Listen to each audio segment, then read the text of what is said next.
Hello everybody and welcome to episode 44 of the Lookout Serve 40k podcast, a Warhammer 40,000 podcast made, produced, developed and now delivered to you, the wondrous people that occupy the nebulous space known as the interwebs. Ooh, my name is Dan and I'm joined as ever by my salty crew of fine fellows who, like me, are far too obsessed with a game of small toy soldiers. First of all, I've got good old Phil. How's it going, Phil? I'm doing pretty well, thank you. Good times, man. Good times. I didn't know necessarily if salty fellows was actually the correct kind of turn of phrase to describe a crew of people. I think there is a relative precedent that works, isn't it? No, I'm sure it's a bit piratey, isn't it? A bit more. That's what I was sort of going for, you know, trying to go for a piratical theme. But yeah, you can get a bit salty over Eldar rules. Who me getting salty about Eldar rules? No, Phil. Oh yeah, no, he's not a fan of the Eldar rules, are you, Phil? No, they're too good. Get rid of them. Get rid of them. Kick them out. Out it goes.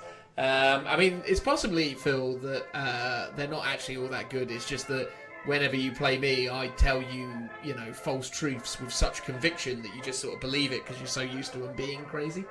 I mean, that's possibly true. Yeah, it's entirely true. I remember in a game a little while ago, I called upon a stratagem that I haven't actually looked at or used in probably the entirety of 8th edition, but I was like, I swear if I got a Warlock for a CP, I can double the range of the power, but it turned out it was a Warlock Conclave, and my opponent very rightly called me on it, and I felt a little bit sheepish, but I think that's really Are you sure about that? Yeah, it's specifically a conclave thing, not just an individual warlock. Isn't it just called Warlock Conclave though? No, I think it specifically references a warlock conclave, not just a single warlock. Which makes sense because two warlocks could augment a power, whereas a single warlock shouldn't be able to, right? Oh, there's one called Seer Council which adds 1 to the result. Yeah, there's that one, and then there's one that doubles the range, but it's warlock conclaves only, you see. But, you know, I was outed as a cheater for that one. It was like, what have you done? You've cheated. I was like, well, no, I haven't. I just made a mistake. And clearly, you know I've made a mistake, so it's fine. Let's all carry on, shall we? You know, but, you know, these things happen in a game of small toy soldiers. It's the way it goes. Anyway, Phil, what have you been doing with yourself in this lockdown of ours, the old COVID-19 stay indoors going on in the world? How are you feeling, Phil, about all that? Well, I'm just about coping this week. So it's been going okay, but not as productive in the hobby sort of section as I'd like. Sort of been dipping in and out of a few different projects. I've sort of not finished my Minotaur Inceptors that are like 95% finished. I've just got some sort of basing to do and some more decals to stick on them. Oh, but isn't this your life anyway, Phil? Just being indoors in a shed. Well, it is, yeah. So I spend a lot of time at home because I work from home, and the fact that I can't go out for the odd day is, a bit frustrating. Even though I'm quite a homebody, as it were. So the fact that I can't go out at all, well, obviously for walks and exercise or what have you is fine, but yeah, it's a bit odd. You miss those few rare occasions in the week where you do actually go out and socialise. You definitely do, but at the same time, man, we're doing it for the right reasons, right? This is the thing that I often try and sort of remind myself throughout the process is that this isn't going to be forever, and ultimately, you know, I'm willing to do whatever is required of me to help, you know, improve the overall situation. And you know, I think, like a lot of nerdy wargamer people will probably say that, you know, we've been training for this our whole lives and so on and so forth. And obviously, I desperately miss the camaraderie of, you know, of gaming and coming together at events and tournaments and meeting people and playing games. But, you know, I know that as long as I sit this out for as long as I sit it out for, or as long as I'm required to sit it out for, the sooner we can get back to normal, man. And that's the thing that gives me comfort in all of this, is just the incredible efforts that everyone's making and everything that's going on. So yeah, to all of you who are observing and or following the rules, you know, pat yourself on the back. You're doing an incredible thing. Who would have thought that, you know, you should be applauded for sitting around your home playing video games and painting miniatures, but, you know, it really is incredible what the country is doing to rally behind all the various things, and I'm very, very proud of that. If that's not a bit too soppy or even potentially a little bit, you know... But anyway, point is it's pretty awesome to see what people are doing, and you know, I've been really grateful for that side of things. But on the topic of wonderful people, I haven't really introduced him yet, but he's here. Joe, how are you? I'm kind of loving it. I know it's not the best thing to say, no, but I've managed to get 3 out of 9 Talos done. I've nearly finished another 3. And then I've got 2 Kronos to do, and then it's really helping me get through my backlog. I was thinking at work not long ago, I was like, I could really do with a week off to kind of work through the backlog. And Well, you're off to May now, aren't you? They've basically told you that you're not opening it back up till May now, are you? Yeah, so we've been told by the bosses that we're closing down the company for the month, essentially. You'll smash through those Taloses by then. Well, I'm hoping to get the 3 that I'm currently doing now done by the end of this week. I've got my daughter now, so I can't spend all day in my pajamas painting. Oh, but the nerve of her. I know. So if I can get these 3 done by Sunday, that means I've got 6 done. And then the goal then is to get 3 and 2 Kronos done by next Sunday. And that's a huge dent for me done. And then I got 2 homunculus to paint. And then 10 Reaver jet bikes, 2 succubus, and 10 witches to do the week after. Amazing. And then that's basically all my Drakari done. And then I can move on to the next project. Which is what, the Thousand Suns? Well, no, because I can't get the models. Ah, yeah, good point. Well, you've got to paint some Imperial Knights for me still. Well, I've got an Imperial Knight to do for you, so that's one. I've got a Craftworld Eldar army to paint. Got that to do. And I got a bolt action army to do as well. Not that we talk about that here. Don't you bring up that other, game system in our presence. I know. I'm very sorry, but it has to be done. It doesn't have to be done. You don't have to mention it at all. Think about our future, endorsements from the good people of Warhammer. They won't be interested now that you've said bolt action. Yeah. Well, I suppose. Exactly. If we were ever going to be one of those people that got sent codexes early and were, basically turned into corporate shills, you've utterly ruined that now. I know, but we can't be those because we like to tell the truth on here. I know, it is a frustrating problem, isn't it? To be honest, if Games Workshop came to us and said, "Hey, do you want to join whatever program it is that gets stuff?" I would, and I know people probably say this when they're not in a position to when they're not in a position where they're offered this stuff, but I genuinely think I'd say no. If they said that we can give an honest review, then yeah, that's fine. But I wouldn't want to become one of those people that's like, yes, this Drakari Psychic Awakening book is the best thing that they've ever done. Exactly. Like everything in here is useful. I mean, not to suggest that those who have obviously, entered into those arrangements with Games Workshop are under any kind of contractual obligation just to be nice for the sake of it. I imagine they're probably not, but I don't know. It's the expectation around it, isn't it? It's just to become yet another. Not that we don't necessarily talk about all this stuff anyway, but yet another content provider that's essentially just, not having to go through the motions and be like, yeah, I've got to do the review because contractually I'm obliged to, sort of thing. I think they have to do it, but I do think that some of them are quite honest. I know the tabletop tactics guys. I know Winters have been honest about releases and what they think about it. So I think you could get away with it. Quite possibly. We try not to swear. I know Phil gets the occasional one, and he gets some corkers in. Does Phil get the occasional swear word in? Phil had the best one. Did he? What did he slip by the censors? His demon rat poo baby thing that he was making. Oh yeah, his demon rat poo baby, which he's since given up on. Yeah. Oh no, it's still in a box waiting to be made. It's going to be a sort of a palate cleanser. Probably, I think. But he used some excellent select words, which obviously I can't repeat, but they were brilliant. I mean, not to suggest that we don't. Well, it's not that we don't mind swearing in our personal lives. I just never feel like it's necessary for the show.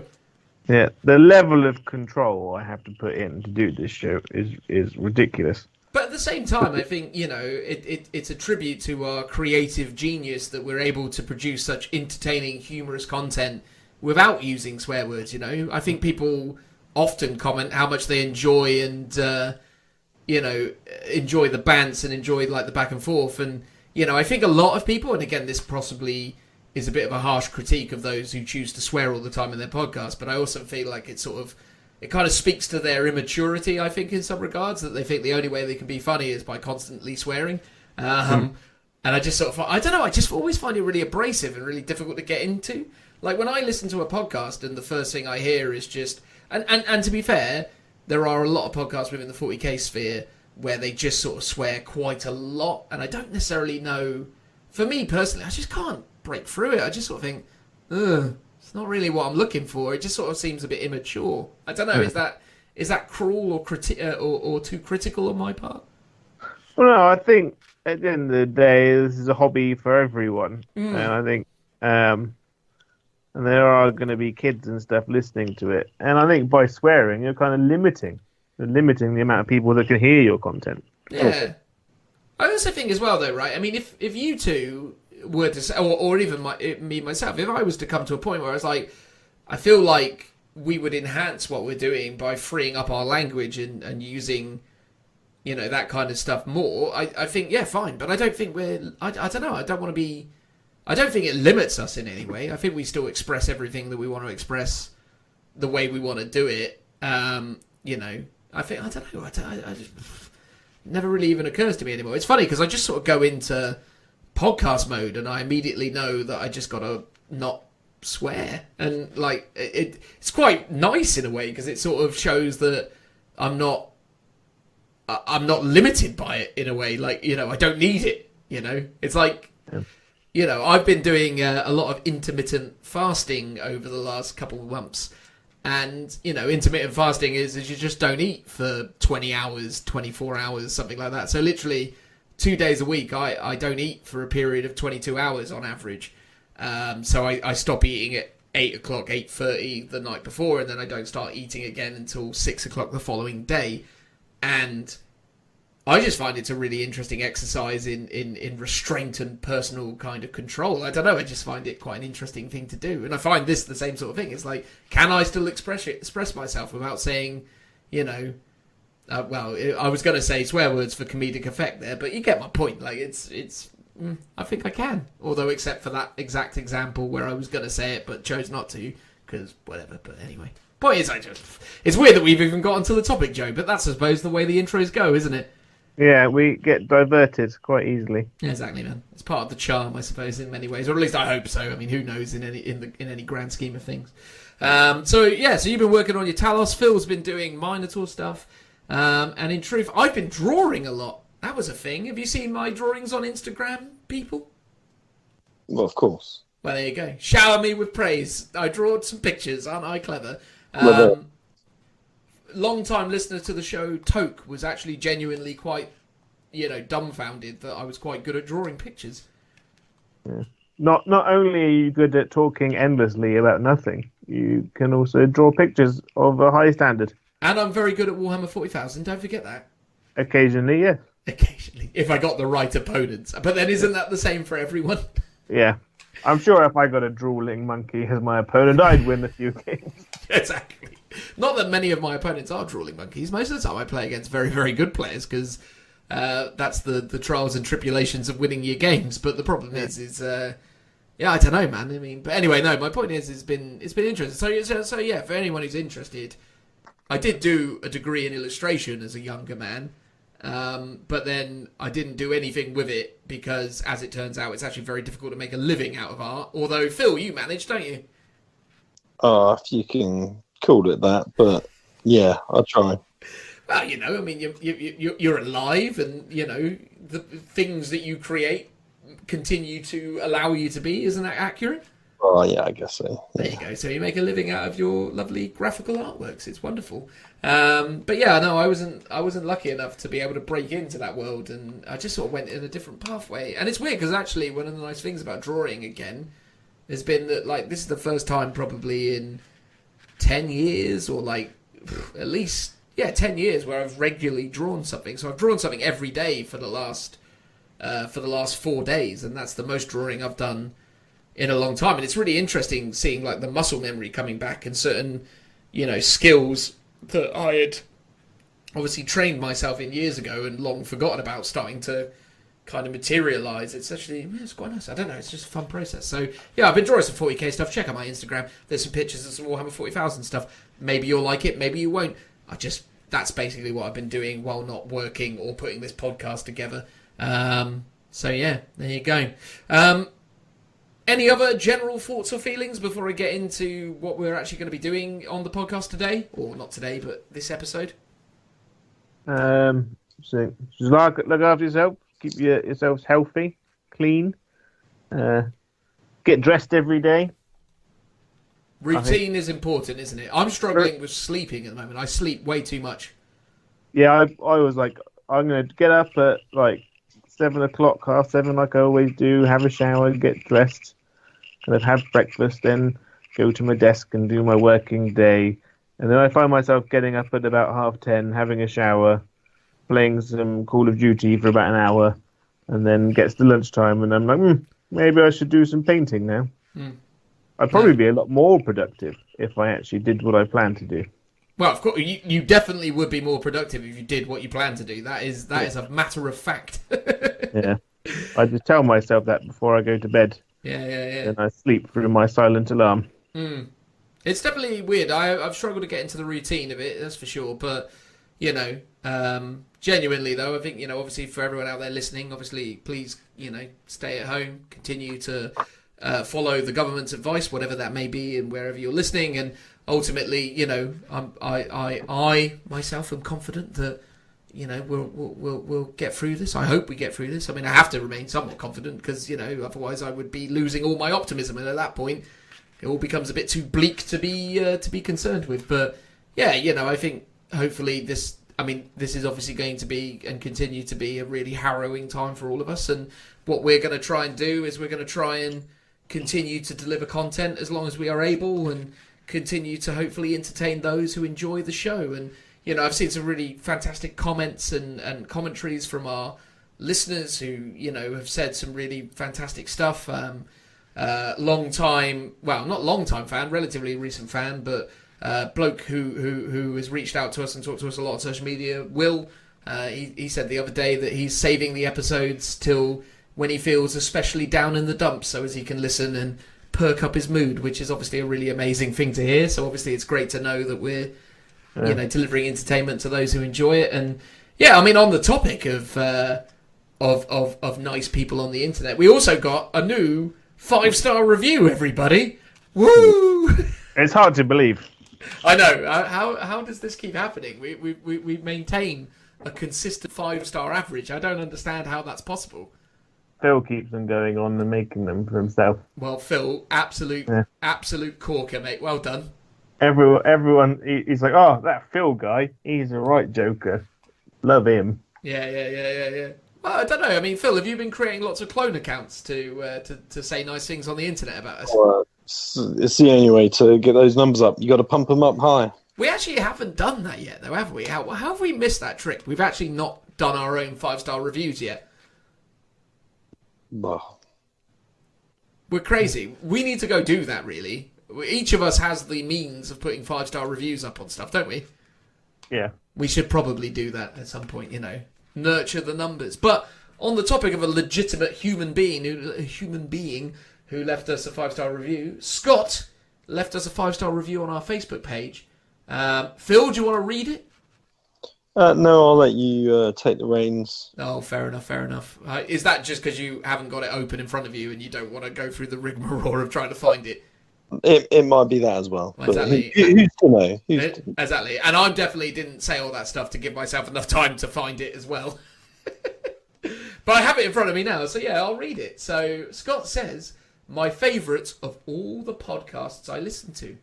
Always entertaining, very much like my mates, and me babbling on about 40k and random stuff. Highly recommended. Highly recommended, everybody. And obviously you know that because you're listening to us. But Scott, from everyone here at Lookout Sir, thank you so much for your 5-star review. You are our new hobby hero, or not hobby hero so much, but what could be a good way of describing people who are nice enough to leave us 5-star reviews, Joe? Deluded. Well, there you go. I hope you appreciated that, Scott. Joe, can you do a nice heartfelt thank you to Scott? I don't know. Come on, say something nice about Scott. Thank you, Scott. You handsome, beautiful man. I haven't seen your face, but I can only imagine it's 10 times better than Phil's. Please continue to listen to us and support us. And if you ever find out where we live, send cake, because Dan never does. Thank you. That is true. I do not send cake. That is true. I mean, I love the fact that you also obviously encouraged him to find where we live. Well, I think that's what all of our fans should do. What, find where we live? Yeah, like a Where's Wally? Oh, fine. But as long as they promise to start with you or Phil. Yeah, and cake. Yeah, cake, please. Yeah, you know, if you've got any other more sinister intentions, please stay away. Yeah, yeah. If you want to come and wear our skin, no thanks. But if there is cake involved, we're always down for that. What about cake in exchange for skin? If it's not mine, then yes. So you're saying you'll trade Phil's skin for a cake? Yes. Blimey, Phil, you're hearing this? It's pretty amazing. It sounds like you're down for it. Me and Phil inevitably always end up sharing a hotel room. So, like, I have access to his skin. As creepy as that sounds. He's freely accessible. Yeah. How much skin are you offering here? You're just gonna, take one of the bits off of, like his elbow or something, or what? Wait for him to wake up in the morning and hoover his bed, get what the little follicles kind of thing. Could be a fantastic business venture. You never know. He's quite old, so there's probably going to be a lot of it then. Oh, come on now! He's a young boy. He's still in his 30s, like you. Well, I'm at the beginning. He's very much at the end. Well, you were at the beginning of the end, mate. It's all downhill. Yeah.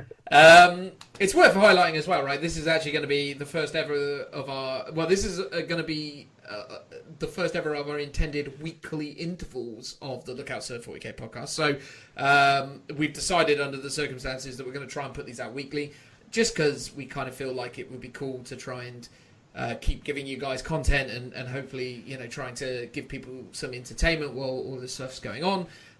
It's weird to even kind of believe that, this could be entertaining for some, but hopefully it is, and hopefully you're enjoying it. But look, this is going to be the first of our weekly versions. Our last podcast, episode 43, came out only a week ago. So hopefully you enjoy what we have to say. Because obviously not very much is going on with GW, although they have just done a really amazing reveal and will continue to do so. We're just and also we're not obviously going to any events or able to talk about tournaments or stuff. So we're just going to talk more generally about stuff. So in today's episode, we first of all we talk about the reveal that took place during the previous weekend. So all of the great stuff that GW did over the live stream reveal that they did. So we're going to talk about that.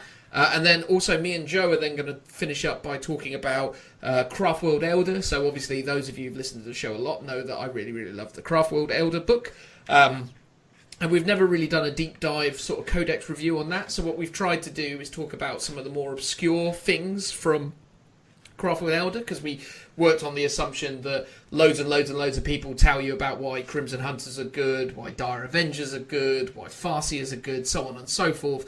But not very many people have taken the time to explain the nuances of Prince Yriel, or maybe talking about Striking Scorpions or Swooping Hawks or whatever it is. So we did a bit of we went through each of the sections and tried to sort of talk about stuff that not very many people have really talked about, and try and sort of attribute some of the merits to those. And that's that. And then for any of you who've been enjoying the King of the Characters tournament, due to logistical things, we're not able to put that into this week's episode, but we will, of course, endeavour to put it into the next one. So, because we're moving into this weekly version for the short term, while all this, stuff going on around us carries on going on, we're just not going to have the King of the Characters tournament. But I'm sure most people aren't going to massively miss it this week, and obviously if you are going to miss it, don't worry, it's going to come back next time, and that'll be great. But yeah, genuinely, guys, please go on to our social media and interact with us. We're really keen to talk to you guys wherever possible. We really appreciate the feedback and the comments. And also, we just hope that everyone out there is doing well and ultimately, keeping safe and staying indoors, as they say. So, with that said, guys, we're going to now transition to the first segment of the show. But on behalf of myself and the rest of the guys here, thanks very much for checking out the show, and we hope you enjoy Transitional Noise. Woo!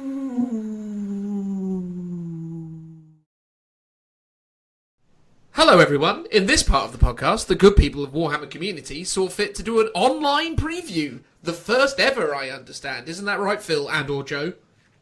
Yes. There we go. So they did an online preview, and it is only customary that we give you our opinions on the various 40k things that were shown, although obviously it's not just 40k stuff, so we haven't actually really made much of a consensus on this, but I'm assuming we'll briefly talk about the non-40k stuff and then just move on in a relative fashion. Doesn't that sound about right, Phil?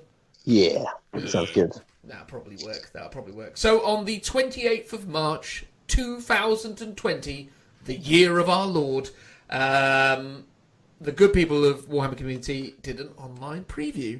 Now, they teased this with a number of images and things that happened, and Joe had a lot of early predictions about what he was expecting to see. I believe Gabriel Seth was on your original list, wasn't it, Joe? Gabriel Seth was on my original list because of the angle that the picture was done, and the part of the backpack looks exactly like Gabriel Seth's backpack. There you go. Equally, you were kind of keen, or maybe Richie was keen for maybe seeing Fulgrim as well, wasn't he?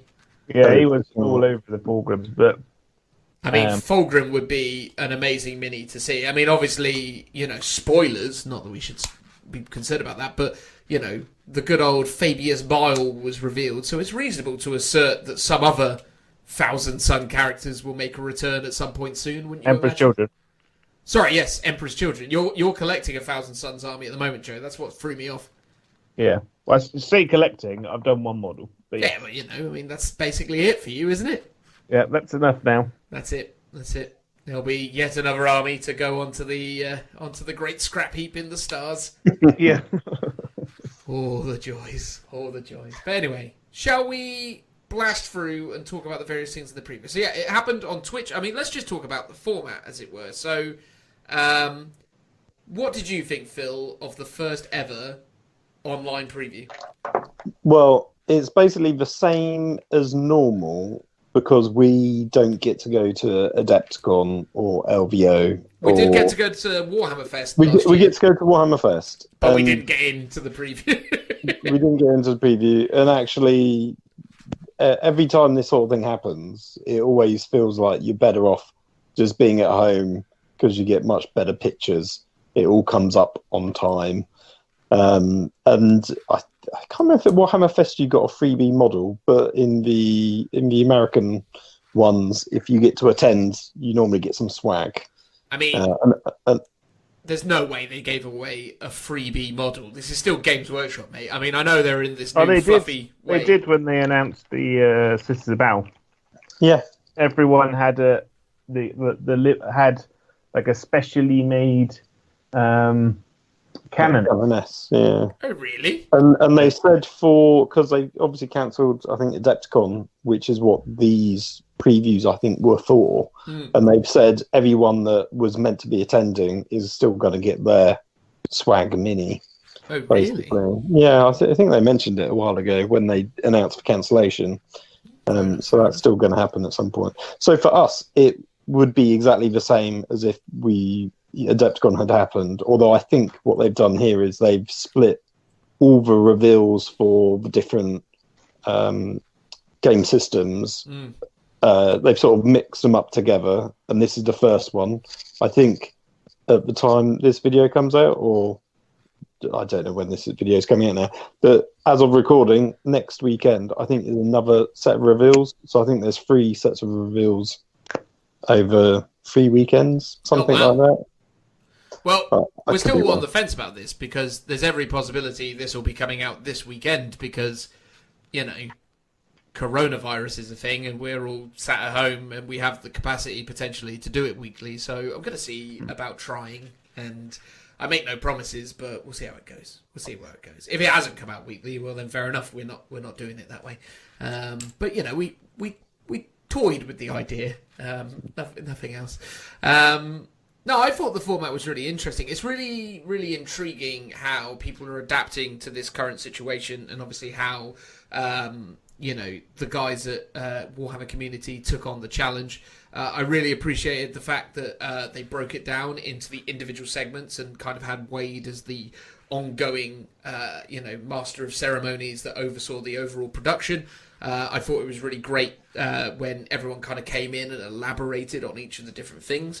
But it definitely, you know, definitely felt like quite a long, drawn-out process. I think the problem was, if I could be so bold, it's that there was these very sort of bizarre breaks in between each segment, and I understand that was necessary to basically line up the next caller to essentially deal with all the, you know, behind the scenes tech, but it did mean that there was a bit of a weirdness to it because it never really felt like a fixed kind of period of time, and as a result you always sort of were like, oh, okay, cool, well they've just sort of stopped now, and they'll come back in a minute, but we don't know exactly when. So it wasn't like you could just go off and get a cup of tea or whatever.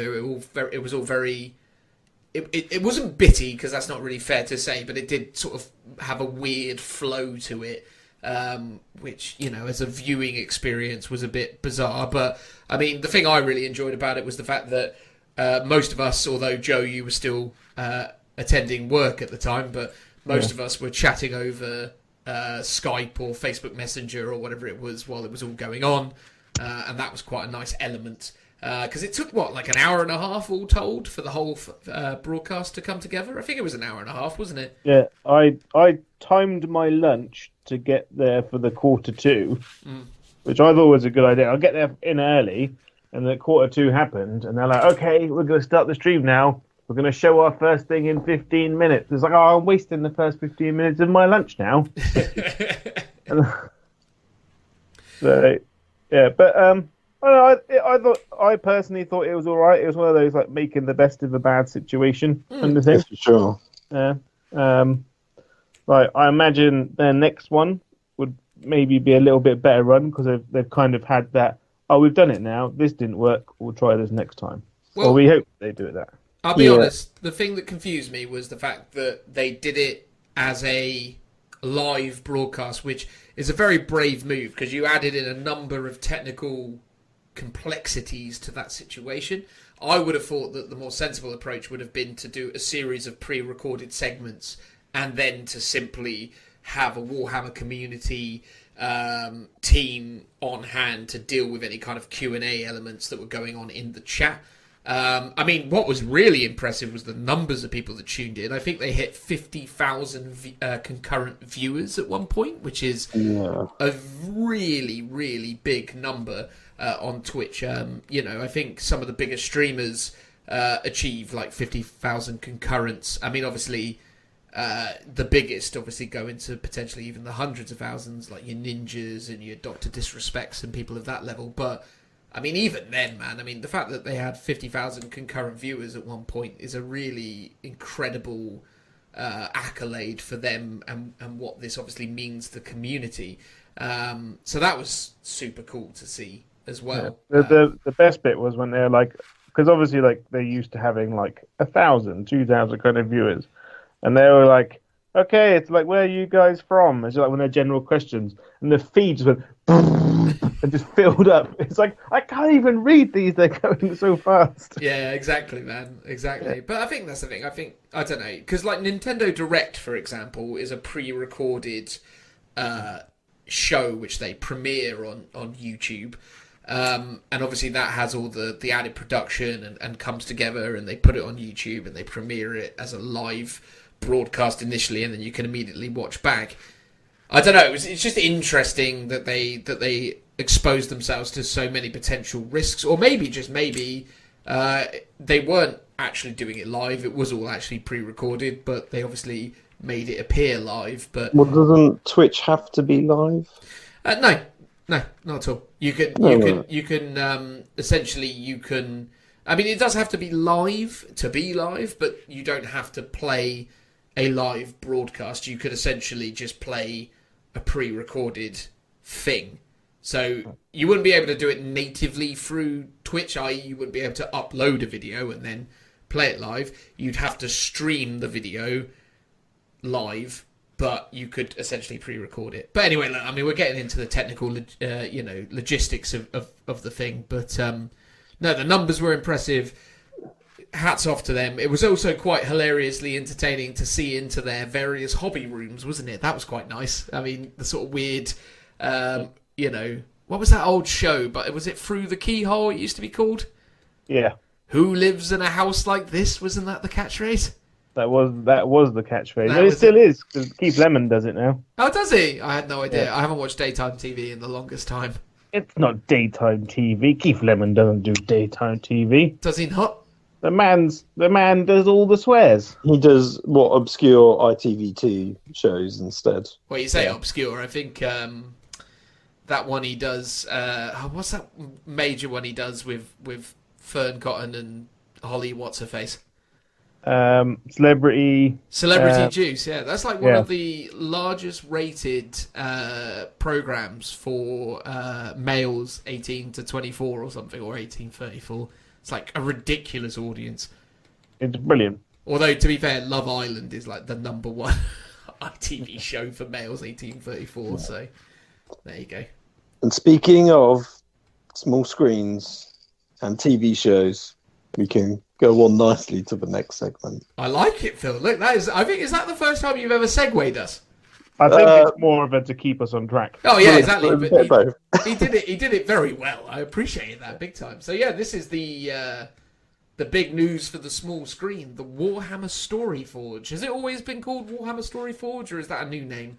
Relatively new. I can't remember if Storyforge is new for now or when they did the preview of the Angels of Death trailer in January. I think they might have used the term Storyforge there. Yeah. Storyforge got a new Instagram on the day of this announcement, so maybe it is brand new. Nice, man. I mean, obviously, we've had a few mixed feelings about Angels of Death, right? I mean, again, reserving proper judgment until we see it, but obviously, compared to the quality of things like Astartes, Angels of Death just doesn't quite look like it hits the same tone and mark. But this new one, what's it called now? Death's Hand? Yeah. It looks amazeballs. Yeah, it looks all right. There's some clunky moments to it, but I mean, let's be fair. This is obviously early visuals and things, and I think stylistically, it's looking really nice, man. It's kind of like your sort of Western anime style visuals with lots of, efficient effects over limited kind of animation. It's all kind of like, when you see the Tempestus Scion fire his gun, it's kind of like a completely static image, and then his gun kind of just ricochets back, and it's like, yep, that's animation. But that's been a very common technique in a lot of animated films for a long time. So I can't overly critique it for that. But I mean, yeah, the visuals look spectacular. I originally thought when they announced Angels of Death that this was going to be the style it was done in, and then I was disappointed when I saw it was all CGI. But that's the kind of thing anime is the best setting for it, because you can get away with more. Yeah, you can have sort of stylistic interpretations of movement without it being, physically anatomically correct all the time.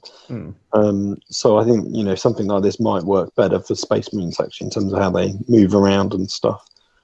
I was really impressed with the phase sword on the assassin when that pops in. I was like, oh my god, that's not how I imagined it looked, but that is awesome. Because they're taking a lot from the Black Library, because they said in the interview that they're going to be doing, they've already got some in the pipework for already existing Black Library books. Yeah, and that's a great way to do it. Take the beloved stories and just animate them. Yeah, and looking at that that assassin, I'm really hoping they do the Emperor Spears book. Yeah, well, do you think this animation here is an actual Black Library story that already exists? And if so, do you know which one it is? Well, I have no idea. But Joe? Yeah, the only one I can think of that's got one of those assassins in is the Emperor Spears. But there's some Gene Stealer cult in this one as well, isn't there? Not obviously from the from the trailer, no. But I mean, maybe it might be from like the old Montcar book. Because I know they had a whole bunch of assassins in that versus the town. Well, because this has got an assassin, it's got a Catachan fighter, it's got an Inquisitor, and a rogue trader, I think. And, like I said, a Scion, who's probably with the Inquisition. And then at the very beginning, there's like a sort of a scribe as well. Yeah, the Scion is definitely with the Inquisition because he carries the Inquisition markings on him. Yeah. I wonder if it's hearing a lot though. Yeah, I wonder if it's just a sort of proof of concept animation. Potentially, it could be one of the Last Chances books, which is about Penal Legion. I know there's Inquisition and stuff in that, so potentially. I mean, it was quite interesting seeing the Kaladas assassin kind of reveal itself, of how it kind of obviously morphs from that flaming torso of that Eva kind of whatever that would have been. Sort of like a rogue cycle or something. Yeah. Seeing it kind of morph out, that kind of polymorph state that obviously they're so famous for. I think that was super cool to sort of see them kind of depict that sort of sequence as well. So, yeah, I mean, I genuinely, I'll be really interested to see this one. I think, you know, obviously the guys at GW have come a long way from the old Inquisitor films from the 90s, and then the Ultramarine movie that came out in the mid-noughties. So this is quite cool to see that actually they're really starting to get some very interesting projects away. Have they said much more about that Eisenhorn thing? Is that been talked about much? No, I think that's still years away, because the last time they mentioned it, it was at the very early stages where they're just trying to understand how the whole sort of, not necessarily Hollywood, but how the whole TV industry works. Yeah, of course. So that's not even necessarily, you know, writing the script. It's like before writing the script. So I can, you know, if that ever does happen, it's still probably a good 2 years away. Oh, easily. I wouldn't be surprised. I mean, it'd be great if they gave us an update and say, like, we've written something or we've got some cast people lined up and it's actually moving forwards. Yeah. You know, it could be, it's the sort of thing that should be like the next big HBO thing, but it could just completely fall on its head and not go anywhere. But I do think 40K is getting a lot more sort of credible as like an actual sort of big brand that. Well, look how popular The Witcher was. Well, yeah, and that's just from a computer game. So I think. Well, no, The Witcher isn't just a computer game, mate. It's a series of novels that's really beloved. Yeah, but not by a massive group of people. No, I suppose not.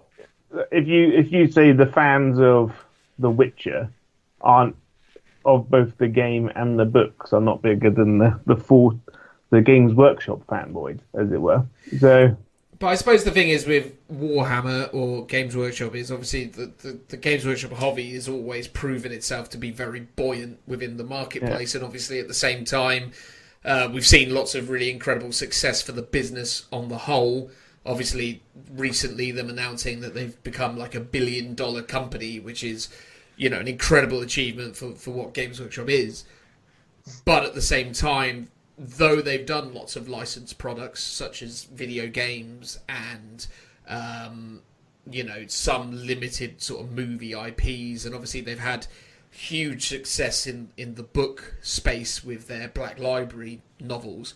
But actually, when you look at them in the more kind of not traditional, but in the you know, the movie and video game genres, there have been some successes. Obviously, Total War, Warhammer, Dawn of War, the first two Dawn of Wars, and arguably the Space Marine game have all been relatively commercially successful.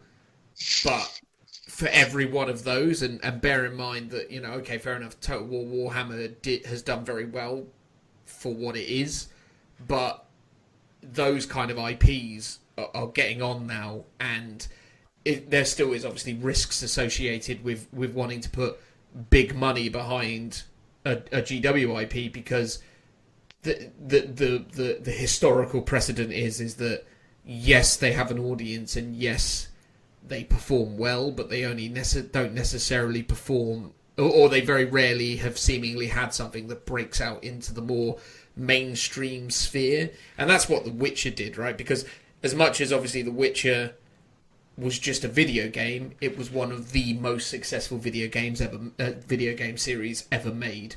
And that's a very different scenario, because even Space Marine, which is great, didn't necessarily achieve like that level of performance. Neither did, I mean, Dawn of War did really well for its time, but Dawn of War was always overshadowed by World of Warcraft and other things that were going on in the PC space at that time. So, you know, it was successful, but it never necessarily massive. But anyway, look, we're getting into semantics here. The point is this is a really, really cool looking trailer.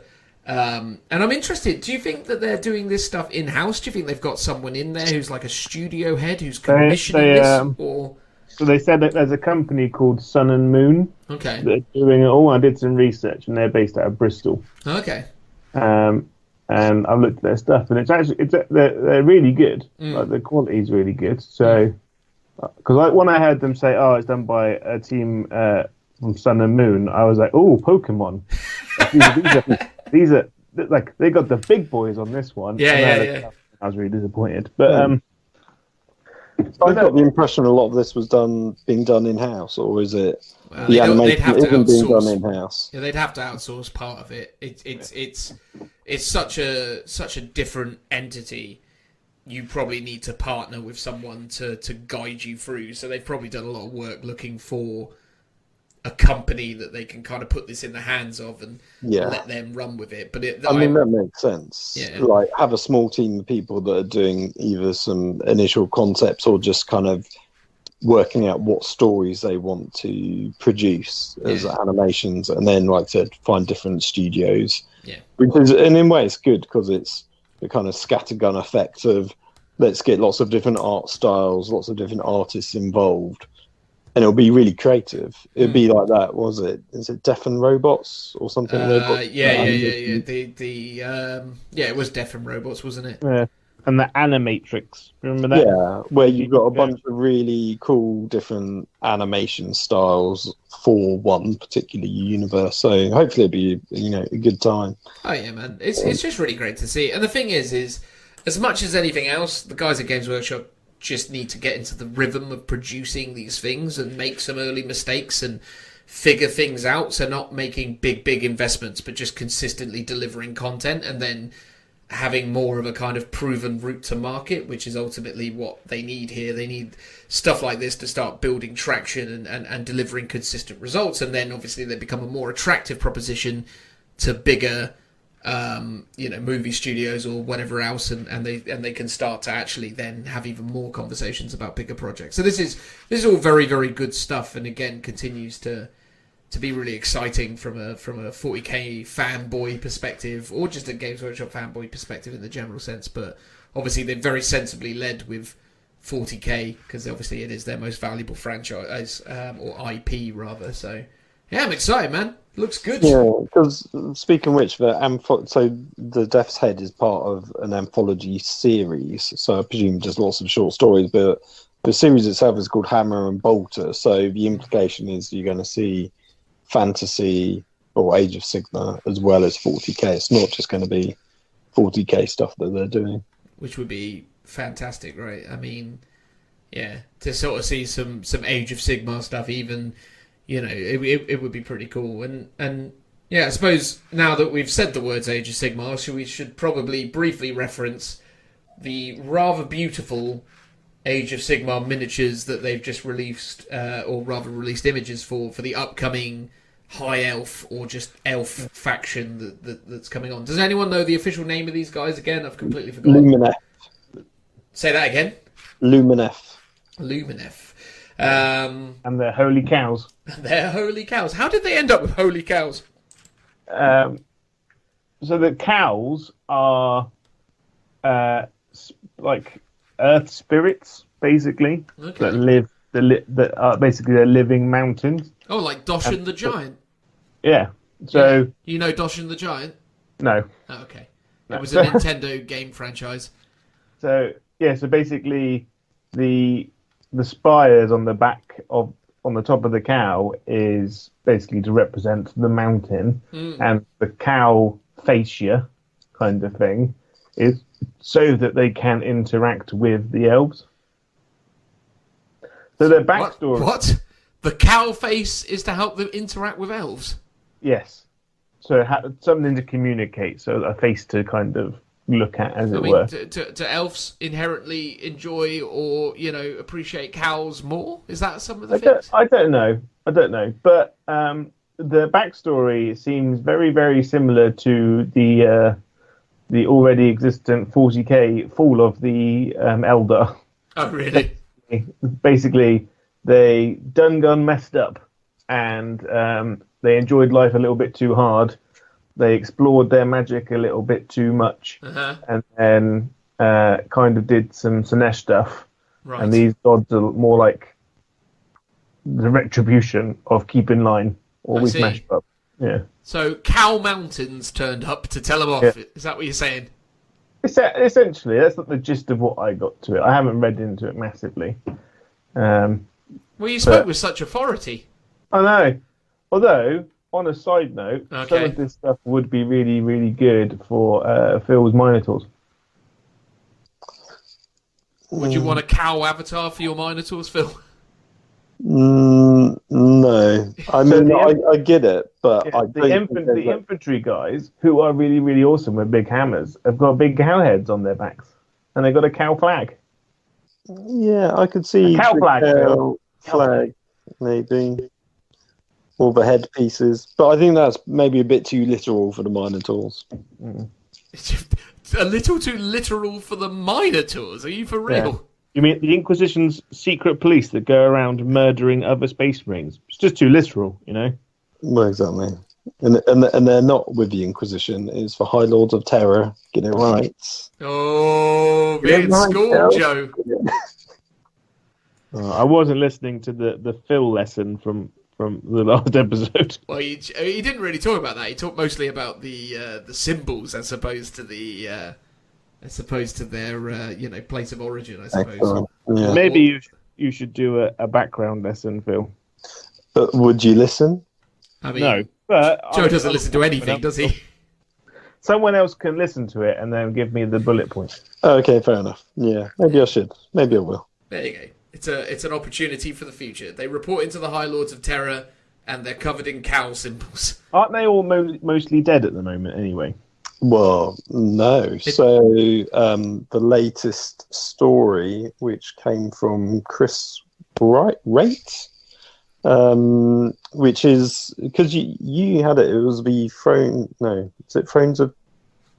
I was thinking it's Throne of Terror, but it's something like that. Sounds about right. It's the one with the custodian and the sisters. Yeah. So I think that because that's the second of the series. Oh, is it Guardians of the Throne? Maybe it's Guardians of the Throne. Yeah. Let's say that.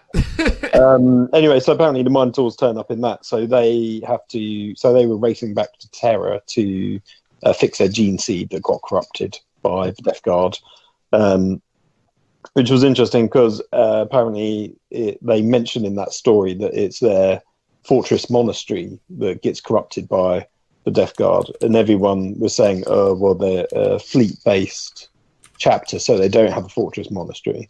But actually, they do. The fortress monastery is actually just one of the ships, I think. That's how they word it. It's still called a fortress monastery. Anyway, so they go back to Terra. They have a run-in with the custodians and the High Lords, and there's a whole thing about it. And from what I gather, although I've not read it yet, at the end, they basically all get Primarisified and head off out into, doing stuff again. Oh, that's cool. So I want to listen to that. Yeah, I really want to have a listen to it because it will help inform part of my army. But I hope it will fit in all correct. It will help inform your ensuing history lesson that you'll share with us all in one of the upcoming episodes, right? Well, exactly, yeah. What a treat.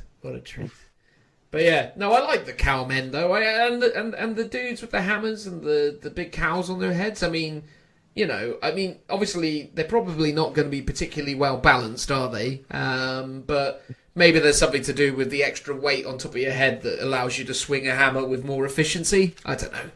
I think you're going to see a lot of Wraith Knight conversions for like Exodites. Oh yes, very good point.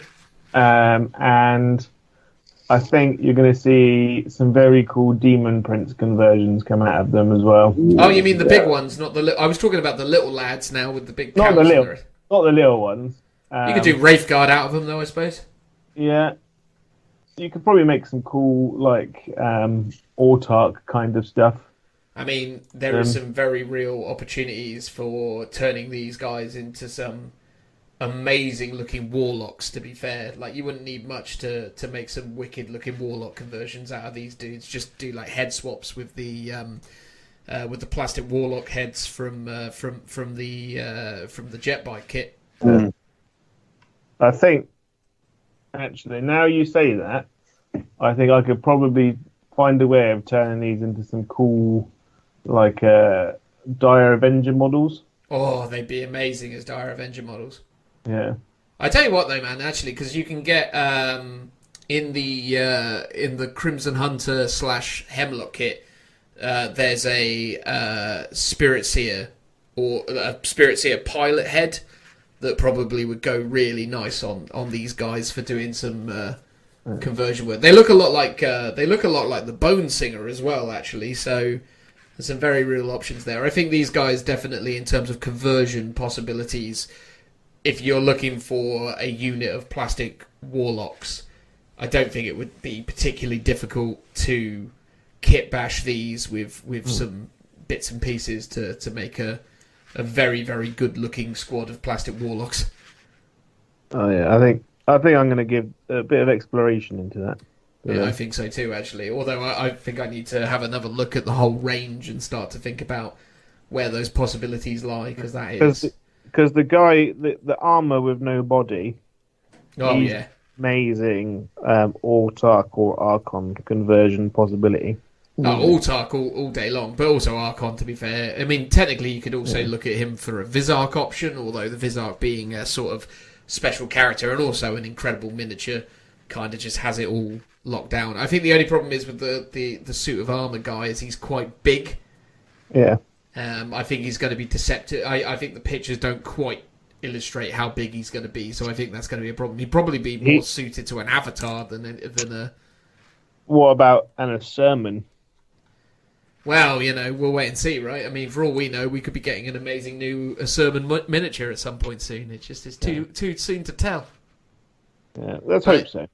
But yeah, I don't really feel like a sermon makes the most sense with him. I think it's probably something else. But anyway, so there you go. The big cowmen. They were nice. Lots of conversion possibilities. And that's always the great thing about new elf kits for Age of Sigmar is they just offer loads and loads of amazing opportunities to create new conversions for 40k if you're not interested in their Age of Sigmar origins. But if you are, they're probably going to be great in Age of Sigmar as well, because Games Workshop love writing broken rules for elves in Age of Sigmar. Shall we talk about Carl Irving? Oh, not Carl Irving, sorry. Urban. Yeah, sorry, Carl Urban. not Irving. Carl Irving, I think, is a basketball player. But anyway, Carl Urban. Although, does anyone sort of notice that I think he sort of looks legally different now? Yes. So all of the new Lord of the Rings models are now done how they're described in the books, because then they don't have to pay royalties, I think. Oh. Mm. Poor old Bones. He gets, terrible. I got the impression this is still a licensing deal with... It's a New Line Cinema, or rather, the licensing deal, as far as I can recall from the things that you see, is for the movie franchise, yeah. Yeah, for sure. Yeah. So I wouldn't see why they would then change the appearance of them. So the whole model is the same because that's how it looks in the film, but they haven't given it Carl Urban's face because then they have to pay him royalties for his likeness. Have we got like was there an original model that looked more like Carl Urban? Yes. Yes, there was. Yeah, hang on. All Lord of the Rings models before the new range all looked like the actors. Oh, right. Yeah. I listened to recently a really good interview with Rick Priestley, who obviously created the original Lord of the Rings game. Yeah. And he explained why the scale was ever so slightly smaller than the standard sort of 40K Age of Sigmar scale, or not Age of Sigmar because it was pre-Age of Sigmar. But apparently by doing that, they could make them as a single piece, most of the models. Yeah. And doing so gave them a lot more of a saving. Yeah. Because he was basically saying if you have to make a model in two parts, it instantly doubles the cost to produce that model. Whereas by making them slightly smaller, they could do like single cast minis, which kept the cost down, which they had to do because of a licensing deal. I'll tell you what though, Phil. Their scale is perfect for conversions and add-ons to a Forge World army. Because they're slightly smaller. Yeah, because I had the Aragorn model when he's Strider, and I converted him to be an Inquisitor to run alongside my Elysians, because obviously they're little piddly little guys. Yes, they are smaller, yeah. Oh.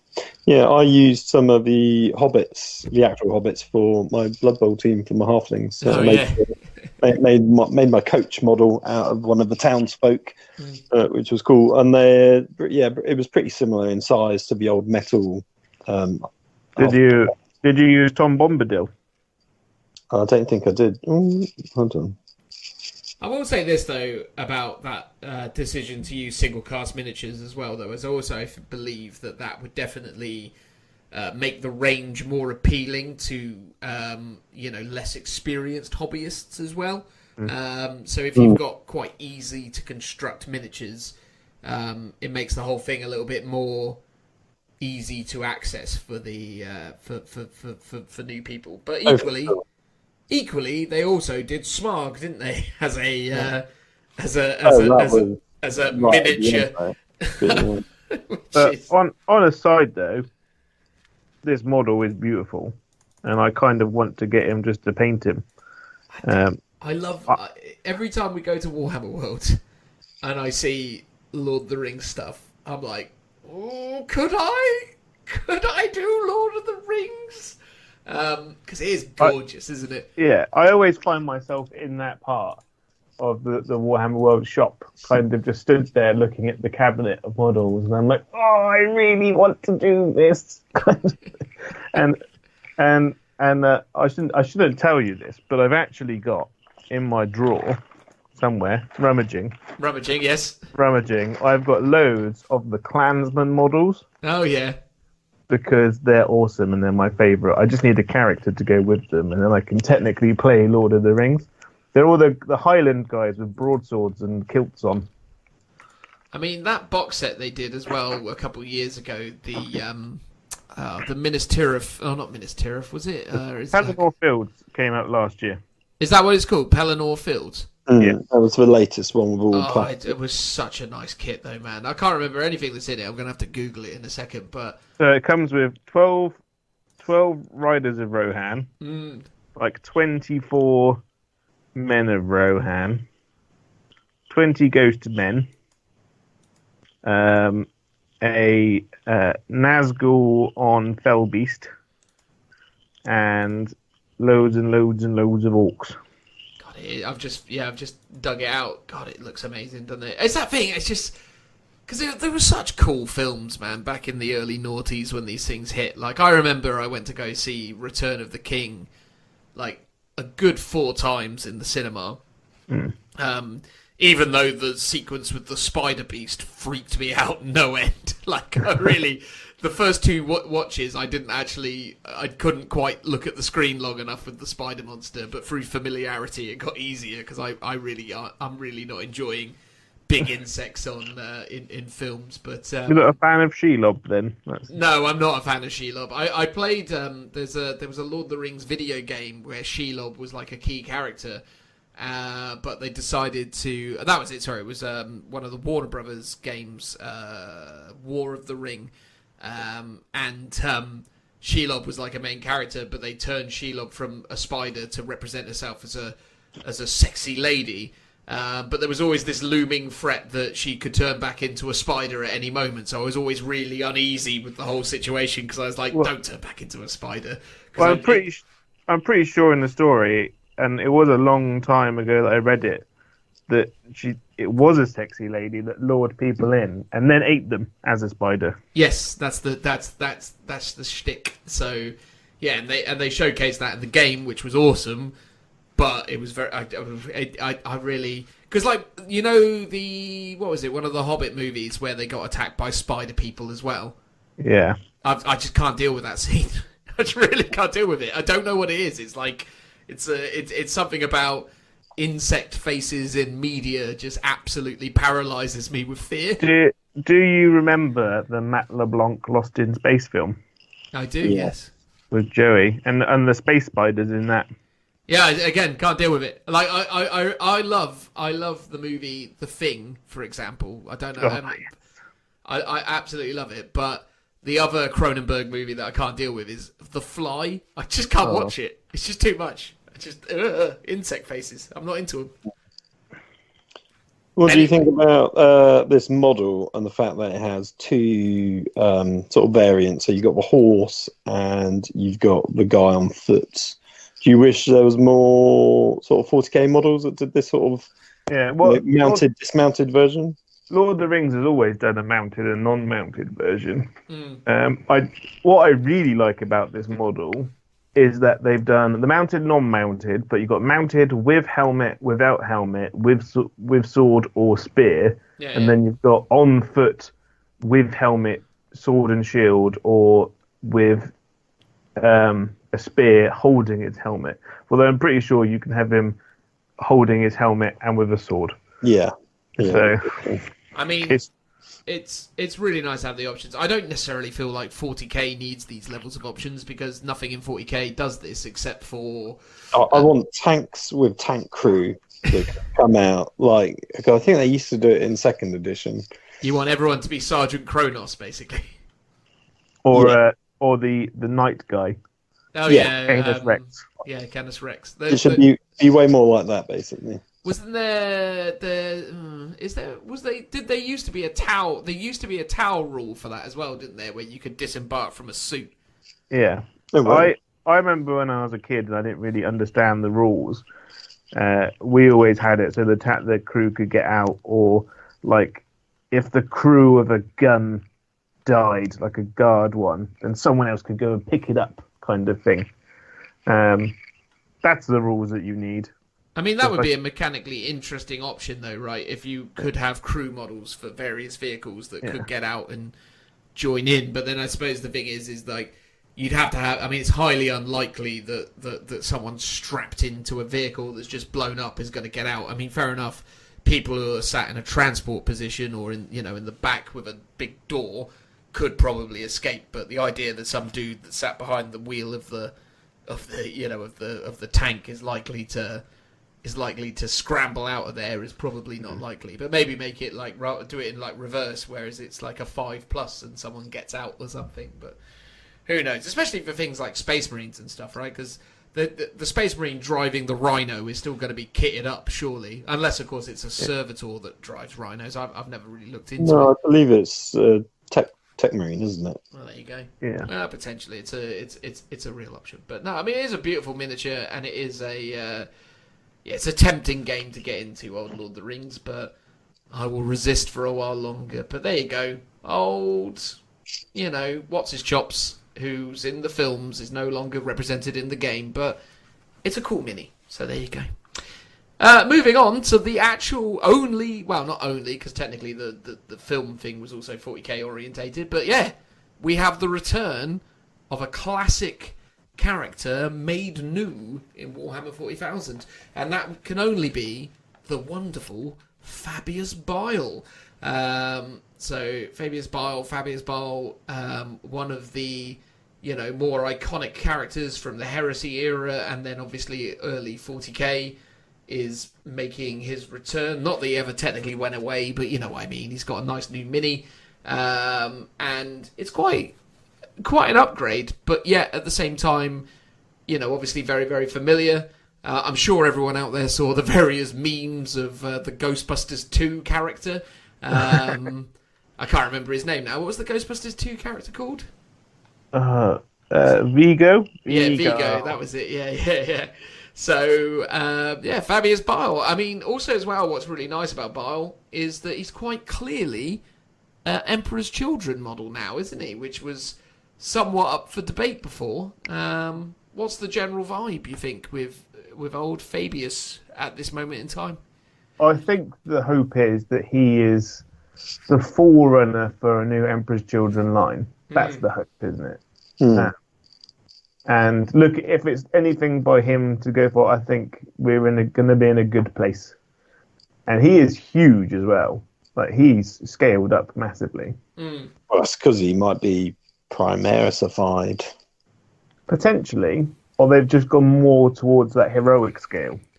I mean, have you guys ever actually done the side-by-side comparison or seen the side-by-side comparison of the new Chaos Space Marine miniatures against the old Chaos Space Marine miniatures? Oh yeah, they're massive. They're so much bigger, right? Like, you don't really appreciate it. Like, I was playing a game against a guy who was using Chaos Space Marines, and he had a couple of units of the new ones and one unit of the old ones. It's so profound, the difference between new Chaos Space Marines and old Chaos Space Marines. It's unbelievable, like how much bigger they are. It's obviously, they're not as tall or as bulky as Primaris Marines, but they're a damn sight bigger than Space Marines that came before them. So, yeah, I mean, if this guy is just done in scale with those guys, then fair enough. Because I kind of hope that, I mean, inevitably they're going to make some Primaris Marines turn to Chaos. It's an unfortunate inevitability, but I sort of like the idea that Chaos Space Marines will never go that way, because actually, I think that's... It, I guess. They probably don't need it, and it's like... But I wouldn't be surprised if they all get, sort of 2 wounds on beefier stats, or there's more units that are like that, but they don't need to be...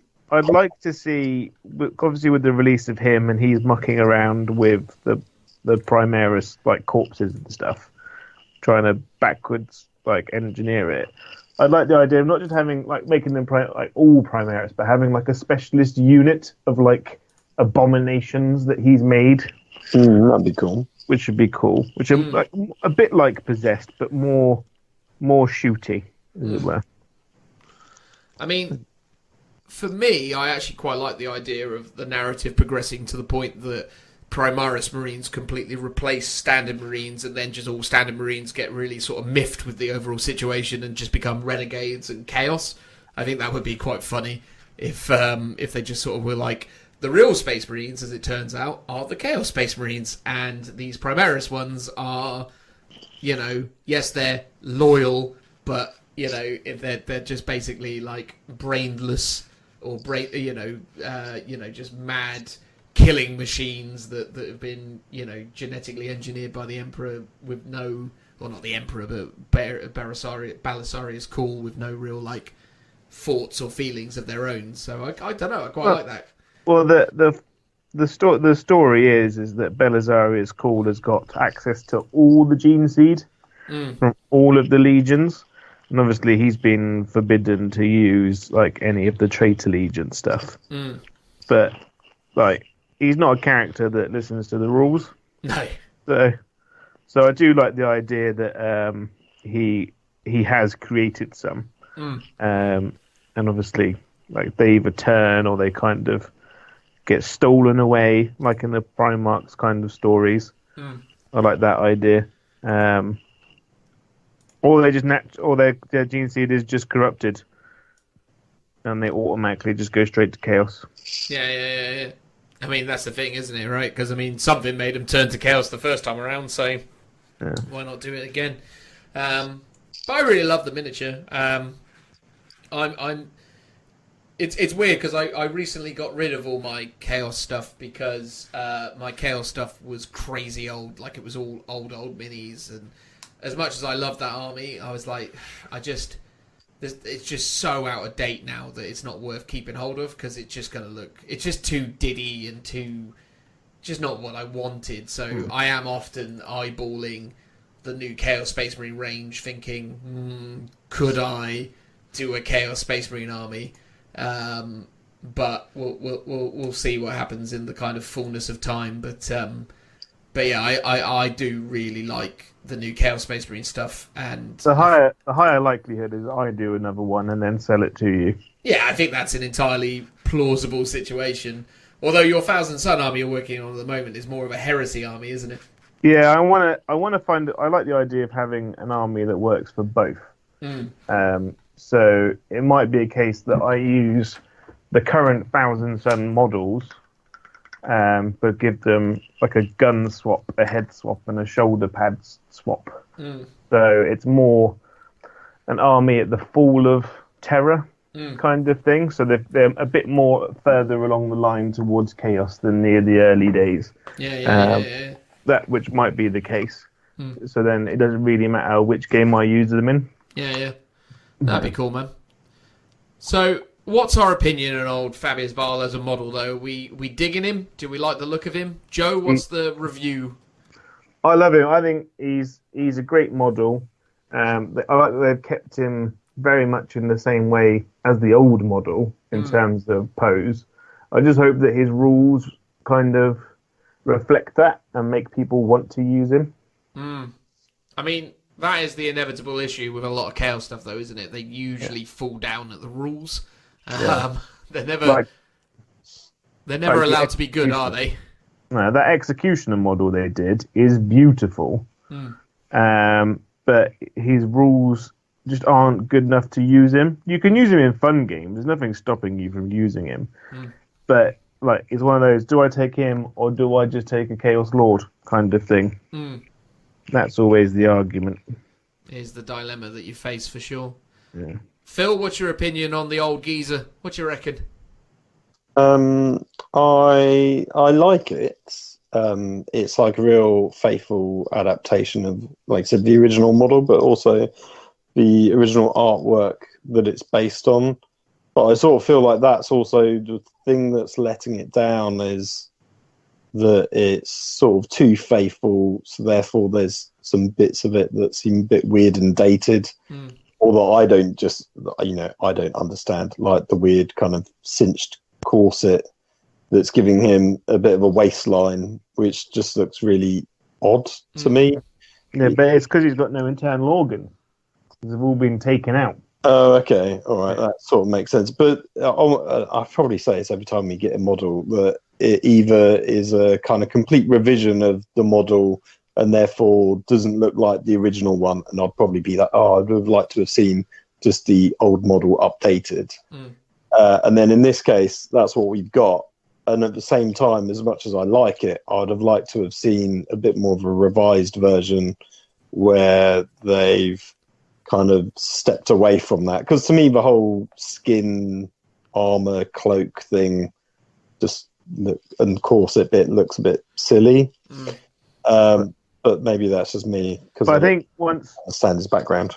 If you see him with other Slaanesh models and other Emperor's Children models, I think it will then make sense. Okay, because it's more about they're more about the whole body modification, body horror kind of stuff, the Pinhead vibe, as an army as a whole. And they're kind of like, it's that like the pursuit of perfection gone too far. How do we make ourselves better? But then obviously they just go all grotesque about it. Yeah, I mean, it'd be great to see if this is a kind of precursor to a range, then how he will fit in with them. And I think in terms of how they've updated that original model, like there's like a little comparison bit on the website where you can scroll between the two. And it's so sort of spot on in terms of updating it. So I think in terms of if that's their goal, they've really hit the nail on the head. It's really amazing. And they have had a sort of trend for this for a while now, like taking old models and just reimagining them or re-updating them, you know, when they did things like the Noise Marine or, you know, the old Chaos Terminators, where they've gone, sometimes they'd be like, let's make it completely different, like the Noise Marine, but then with others, they're like, we're going to make it exactly the same, but just better. And to a, you know, slightly higher scale, more detail in plastic, that sort of thing. So this is. I mean, of the named characters that they've done resculpts for, I mean, this is still a great looking mini, but it's the least iconic of the 5 main Chaos characters. So obviously Abaddon's miniature was absolutely stunning. I think everyone agrees that they just knocked that out of the park on every point. Khan the Betrayer is an absolutely gorgeous miniature. I think they just absolutely captured the essence of Khan while still kind of re-delivering what he was. Typhus is by far and away one of my favourite miniatures in the entire Games Workshop range at the moment. I think the new Death Guard Typhus miniature is absolutely stupendous. I think Ahriman was just, again, really, really, really on point. I think my only minor criticism of Ahriman was that he had all that weird wibbly stuff going on with his hand, but bar that, I thought it was just a gorgeous miniature. And, you know, this guy definitely follows in those footsteps, but of the 5 of them, I'd say he's the least interesting to me of that selection. I think my thing with it is when you sort of hear about Fabius in the literature and what they built up around him, like obviously if you listen to the Horus Heresy and all the rest of it, his goal is always to stride for perfection, and he's in a very vain and very very kind of sort of superficial legion with the Emperor's children. It's all about the beauty and perfection and all the rest of it. And I don't know, I don't see enough of the kind of maniacal elements within like his facial expression. Yeah, he's got that kind of cold, committed, kind of sinister face about him, but it doesn't really give off a sort of unhinged or kind of, you know, sort of, I don't know, he's very different from Emperor's Children, but then I suppose the character is, he is just cold and calculating. He's not actually supposed to, I suppose he's not supposed to be maniacal, is he? He's supposed to actually just be completely indifferent to everything around him. He's just very cold and this. And this is his battlefield look as well. So he's like on the battlefield, he's not a combat player. He's not a leader character. He's more of like a supervisory role.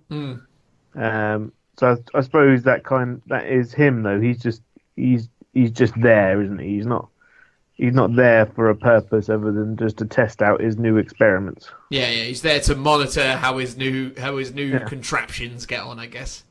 Yeah. Which is exciting though, man. And obviously he's the flag bearer for the new War of the Spider, which is the new book, which apparently is going to contain rules for the Adeptus Custodes, the Death Guard, the Assassinorum, Talons of the Emperor, Assassinorum, Death Guard, and Bile himself, right? I mean, there's some sort of Emperor's Children element to that, right? This is a new Chaos Space Marine sub-faction called Agents of Bile. Okay, yeah, that's the one. Representing the twisted creations of the Clone Father. So that'll be interesting. Yeah, for sure. But very interested to see it. It's really, really exciting. I think it's a great looking mini, though I don't like it as much as the other 5 main Chaos characters, but I think he's very, very cool. But yeah, you'd have to produce something pretty amazing for me to like him more than that Typhus Mini, because that Typhus Mini is spot on. I'm not alone in thinking that, right? Other people like Typhus as well. Oh no, Typhus! I keep seeing that model, and I'm like, could I do a Death Guard army? Could I? But the problem with the Death Guard army nowadays is that whenever you see them, the army is comprised of him, loads of Poxwalkers, and then the same 7 Plague Bearers, just duplicated over and over and over again. Yeah, I want new Khorne Berserkers, really. As soon as they do new Khorne Berserkers, I am on Chaos Space Marines again, because that Khan mini is gorgeous, and if you just gave me Khan and maybe a few units of new Berserkers, I'll be like, yep, sold. With maybe like an Emperor's Children army as a backup, assuming they do some gorgeous Noise Marines. Yeah, I mean, I'm poised to do a Chaos army, but I think that's going to have to be a 2021 project at this point, because I've got too much other stuff on the to-dos right now. On the topic of something I'm very unlikely to ever put on my to-dos, Warcry announced the Scions of the Flame. There's 2 really nice miniatures, and then a bunch of normal-looking dudes. How much do you want to talk about this, Phil? I mean, these are great Chaos Cultists, if you want to convert them up, if that's how you want to These get it in. These would be great for your kill team, Phil. Oh, my Chaos kill team. Yeah, one of them's already got like a little brazier person, and there's got one with a big flaming axe, which is basically all the stuff that you made anyway for your kill team. Yeah, the guy with the flaming sword, who looks a bit Japanese, like sort of samurai, is a pretty amazing mini. Yeah, he's stunning, and the dude that's all on fire is amazing as well. Yeah, that's very cool. And then beyond that, I think the dude with the big axe is kind of cool, but yeah, but the ones that look sort of like regular humans are just a bit uninteresting. Yeah. If you're wearing a mask, you get 2 points. If you're wearing a mask and you got fire, you get 3 points, and you're a winner. Yeah, exactly. They're very 300 baddies, aren't they? Yeah, that's been a lot of Warcry through and through, though, isn't it? Yeah. I like the Warcry range. Every one of these warbands has got something cool about them. Yeah. But I just don't care. It's one of those things. It's like, yeah, it's cool, but I just don't care. It's like, I so many great models, but I just nah. I've only ever seen it played once, and even then, the people that were playing it after like 4 or 5 games were like, nah, next time we'll just play AOS. Yeah, I mean, here's the thing, right? If I was going to dedicate myself to trying to play an obscure game system within Games Workshop right now, I definitely go to Adeptus Titanicus. That's the system that everyone I know who's played Adeptus Titanicus tells me it's the best game. And I'm like, oh, okay, I do. And they're correct. Hmm? And they're correct. I know. The best game you'll never play is what most people say. Yeah. But that's the thing. So if I was going to dedicate my time to an obscure Games Workshop product, it would definitely be Titanicus Warcry. That could be your little lockdown project. Mate, I've got so many lockdown projects. You forget I work every day, even though I'm in lockdown. I'm one of those lucky people that gets to go to work every day, even though he's just sat in his house. Not that I'm complaining. Obviously, I really appreciate that situation. Let's not try and sort of mark me out as a crazy person, but it has greatly hindered my ability to do projects. Well, should we move on to the next big reveal? Oh my god, this was I've said it a few times on this podcast, but this was like birthday and Christmas rolled into one for yours truly. I was so excited because I've often said that if Lionel Johnson's Primarch miniature is good, I'm doing a Dark Angels Heresy army. And, I mean, they knocked it out of the park with Lionel Johnson Primarch for Horus Heresy. Everything about this miniature I love. He's absolutely fantastic.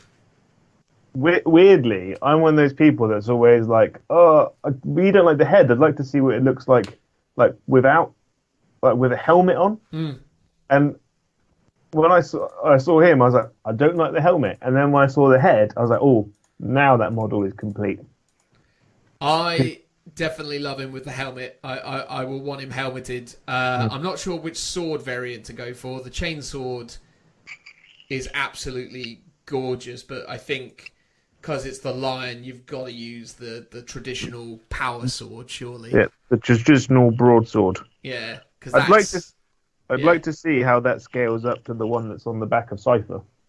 Yeah. Does it match the same design? It should do because Cypher's carrying his sword.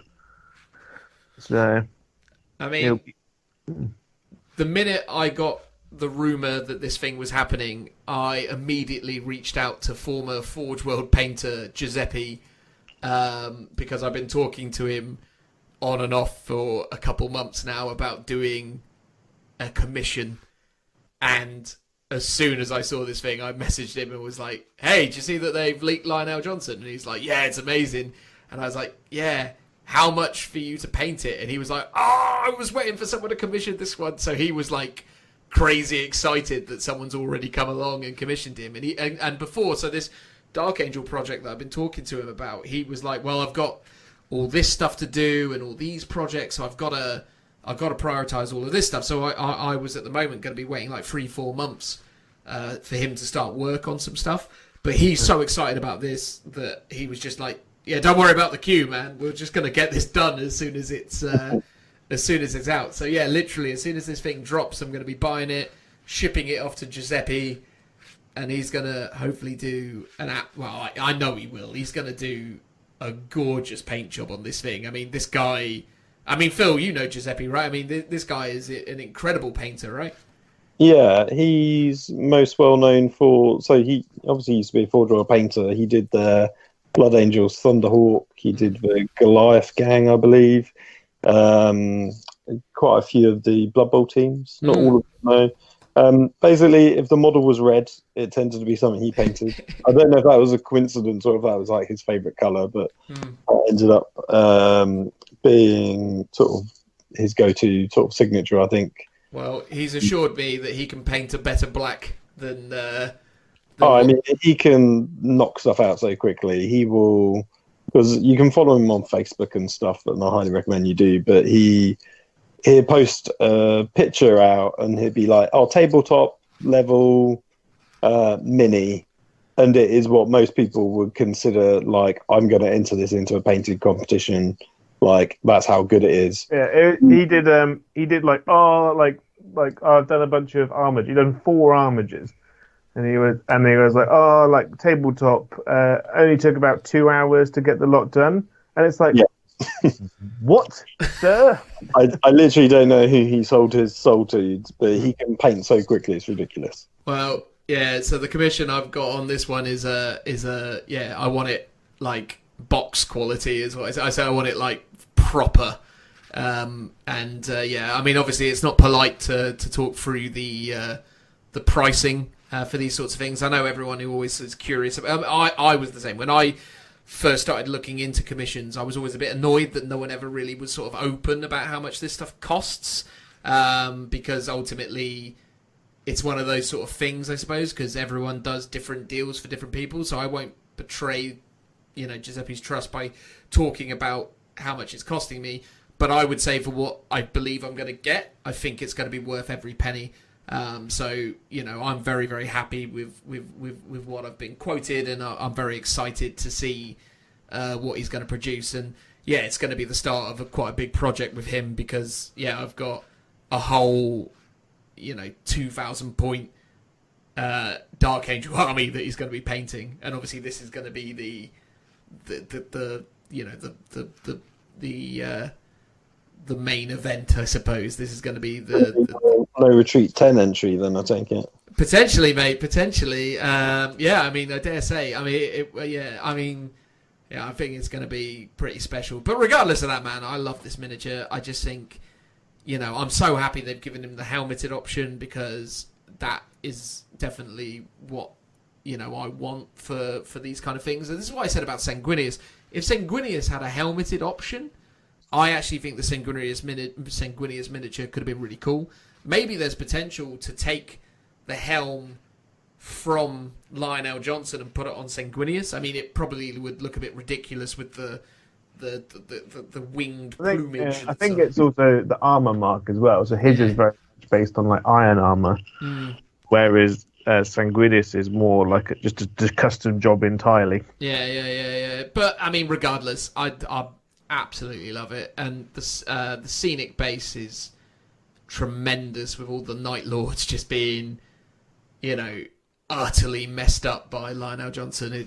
I love it, mate. It's everything they've been doing with the Dark Angels in Heresy, the new Terminator kits they did, the new everything. I've just been like, wow, this is the most gorgeous range of Space Marines I've ever seen, and that's why I felt like I wanted to do a commission job on them, because I just knew in myself I would never do them justice, and I just felt like it was time to try and see what great commission painters can produce. And obviously I've not had any work back from him yet, but Phil knows him very well, and I've seen so much of the stuff he does, so yeah, I feel confident recommending him, and he's been a delight to chat to about this sort of stuff, and he's really keen. So yeah, if you have any commission projects, bear in mind he seems to be booked for the next 5 months anyway, but if you're interested, I definitely recommend you check him out. But yeah, no, Dark Angels, cannot wait. This guy is incredible. I mean, Phil, what's your vibe on Lionel Johnson?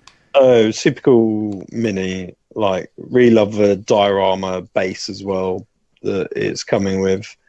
Yeah, everything from, like Joe said, mark of the armor, the pose, the helmet, even the not helmet version, which tends to be the thing they get wrong, or just doesn't always look right in photos, at least. Looks really good.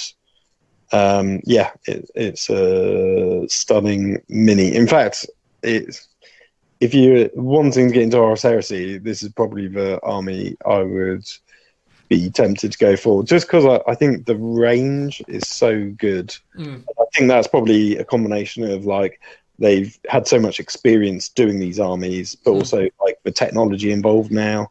So yeah, like the newest stuff is just ridiculous. I think that's the thing though, man. The Blood Angel range, because I was really tempted by Blood Angels with so much of the range they put out, like those jump pack minis they did. What's the name of that squad, Joe?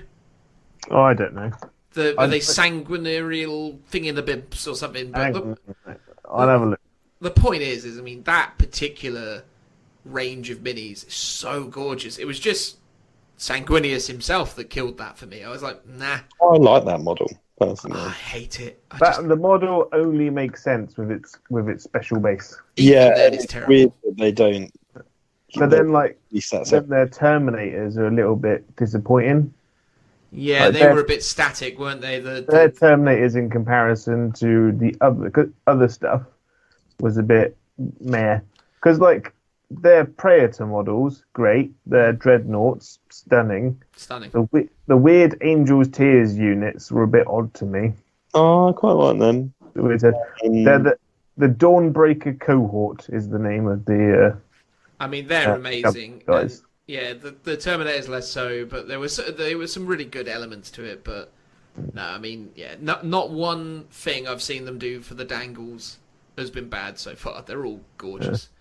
And because of your desire to do all of this, has now kind of forced me down the road of wanting to get back into Heresy. Well, I think it'd be fun, man. I mean, I'm really excited about going back and trying out some 7th edition Heresy games, but more than anything, I mean, I've basically written an Ultramarines army list, a 2K Ultramarines army list, that I built the whole kind of thing around, because ultimately I'm going to use Lionel Johnson as Roberte Gilliman, and I'm going to do the whole thing. But the intent was just I'm not really bothered about how they play. I just want a cool looking, commission army that I can put in a cabinet and feel smug about owning, and then obviously get paranoid about when I'm not at home safeguarding like Smarg with my toilet paper and my Dark Angel army, looking after them all in equal measures. But I think, like, in a fun game, if we were playing, that, like, if you wanted to use your Dark Angels as Dark Angels, but use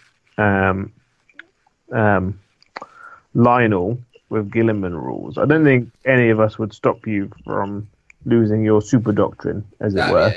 Yeah. Well, I mean, again, I don't really mind. I don't mind running them as Ultramarines. In many respects, running them as Ultramarines would probably be better. But hey, look, I mean, it's not about that. It's just, we'll see what happens with it. But I love it. It's absolutely amazing.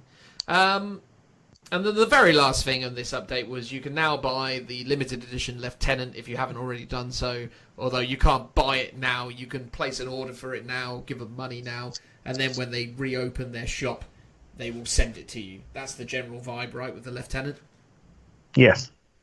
Which is cool, I guess, to be able to purchase the Lieutenant if you haven't already done so. I've had ample opportunities to pick it up. I already own one, so obviously I'm not falling over myself to get it, but if you haven't had a chance to pick him up, it's a cool Lieutenant that clearly is supposed to be a captain, but... Well, it's funny because they were talking about him in one of the hobby talk and chat things, and they were like, "Oh, how do I turn this guy into a captain?" And Nick Bayham was like, "Well, mainly it's the colour of his armour, sometimes a cloak and an iron halo, but luckily he's already got the iron halo, so they kind of already know it as a fact." Yeah, you could very easily represent this thing as a captain with no hardship. Like you wouldn't have to do much. I mean, he literally, you just say he's a captain, right? You just don't paint the stripe on his helmet, and that makes him a captain, basically. Because as Nick said, because he mentioned that in another one that I was watching, in that he's got an iron halo, and lieutenants don't have iron halos. Yeah. There's two lieutenants that have iron halos now, because I think the Blood Angel lieutenant has an iron halo as well. What confused me recently is I discovered that there's an honour marking called an iron halo, which this guy also has on the knee pad. And lots of lieutenants have iron halos, and you can even give them to squad members, regular intercessor squads. But obviously, that iron halo is not the iron halo that gives you an invulnerable save. And I was like, this is confusing. Yeah, it is a bit of a strange one. But yeah, I think the Blood Angel, well, technically as well, the Ultramarines lieutenant from Conquest. Oh, not Conquest, sorry. The one from Ghost War or whatever it's called. The one that came with the Elder stuff, just the standard lieutenant. He's also technically got a... It depends whether you interpret the reef around the helmet to be an iron halo or not. Some people used to, but because the iron halo can take various forms essentially. But yeah, there's 3 lieutenants with iron halos, which is the limited one that you can buy now, the Blood Angel one, and technically the one from Ghost Walker or whatever it was called, but is now available individually. The one that most people convert into a Primaris Emperor's Champion. Yeah, I know the one. Yeah. Really, really cool mini, to be fair. But yeah, there you go. So, no, I mean, overall, it was a pretty good reveal, and it was fun to chat to you guys over the interwebs and go through the motions of checking it out. I look forward to the upcoming ones, for sure. So yeah, that was pretty wicked, I think. Any closing thoughts on this, guys? No, I think it's good. I hope that going forward, there'll be a bit more... Not professional, but a bit more better laid out. More streamlined, you'd say. That's the one, yeah. Yeah, no, I get on board with that, mate. I think that's the thing. I mean, I don't want to be overly critical of their efforts because I understand no one was expecting this, and people have obviously been scrambling to deal with all sorts of stuff as this sort of stuff goes on, and but I also applaud their success. I mean, if anything, this illustrates to you the value of doing these live streams as a complementary part of your production. I mean, you think if you're doing these reveals at major events, you should be coming up with methodology where you can stream it as much as obviously, facilitate it there at the events as well, because clearly there's an audience and that audience is valuable. So, I think ultimately if you can, they should take learnings from this and do more of it, even when we're out the other side of all this horrible stuff that we're all dealing with right now. So, yeah, I mean, really great, I think. Good on them. I look forward to the second one, which Phil is saying is going to be in a couple of weeks' time, you're saying, Phil? I think it might be this weekend. What, Saturday the 4th? It is, yeah. Blimey. Well, very exciting. Yeah, I think the only thing they kind of got wrong on a technical level was sometimes the website was ahead of the live stream in terms of the reveals, and then one of the emails went out saying the lion's coming, and that came out like an hour before the lion. And weirdly, leaks of the actual images of like the lion came out, and I was like, the artist whoever painted him, I think, put it on his Instagram or Twitter, like slightly just ahead of the podcast, like the video kind of thing. I spoke to someone and they said it might be what they're doing is they're mining the website, because a lot of these assets will already be up on, because it's just a WordPress website, they'll be up on there, and people are just like sort of either guessing or sort of links spamming, like just trying to hit loads of possible link names to find the files, just sort of mining the website to try and find assets that might be on it already that aren't live but are there, sort of live but just not linked to. So maybe that was also how it happened. But otherwise, you'd have thought this would be the most leak-proof event, because it's like everyone's at home, no one's in the office. Only a few people, I imagine, or relatively few number of people are involved in this release. So it seemed odd that there were leaks, basically. Ah, well, it's not the end of the world, is it? Oh, no, for sure. And it only happened like an hour or so before. But I guess that took the shine off of it. Like, the big reveal is the lion. Oh, you loved it anyway, did you? Joe? Hello, sorry, my internet cut out then. Well, that'll be a perfect time to conclude it, I reckon. So there it was, guys. Our thoughts and feelings on the various reveals that happened. So, yeah. Hope you enjoyed it, guys. Shall we transition now to whatever it is that comes next? C. Transitional noise. Woo!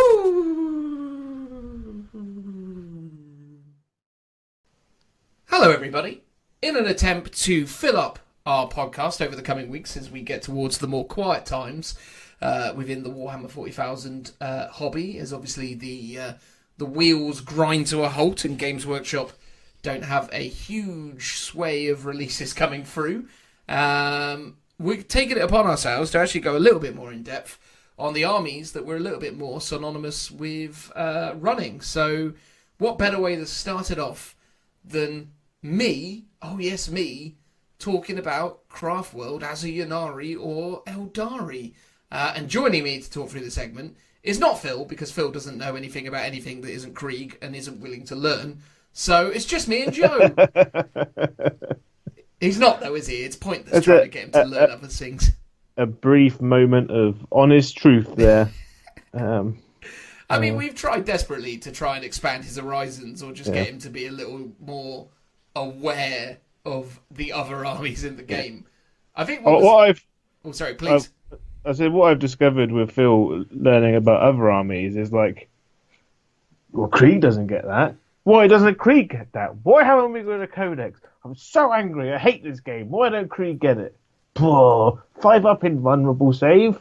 Why doesn't Eliman Russ get one of those?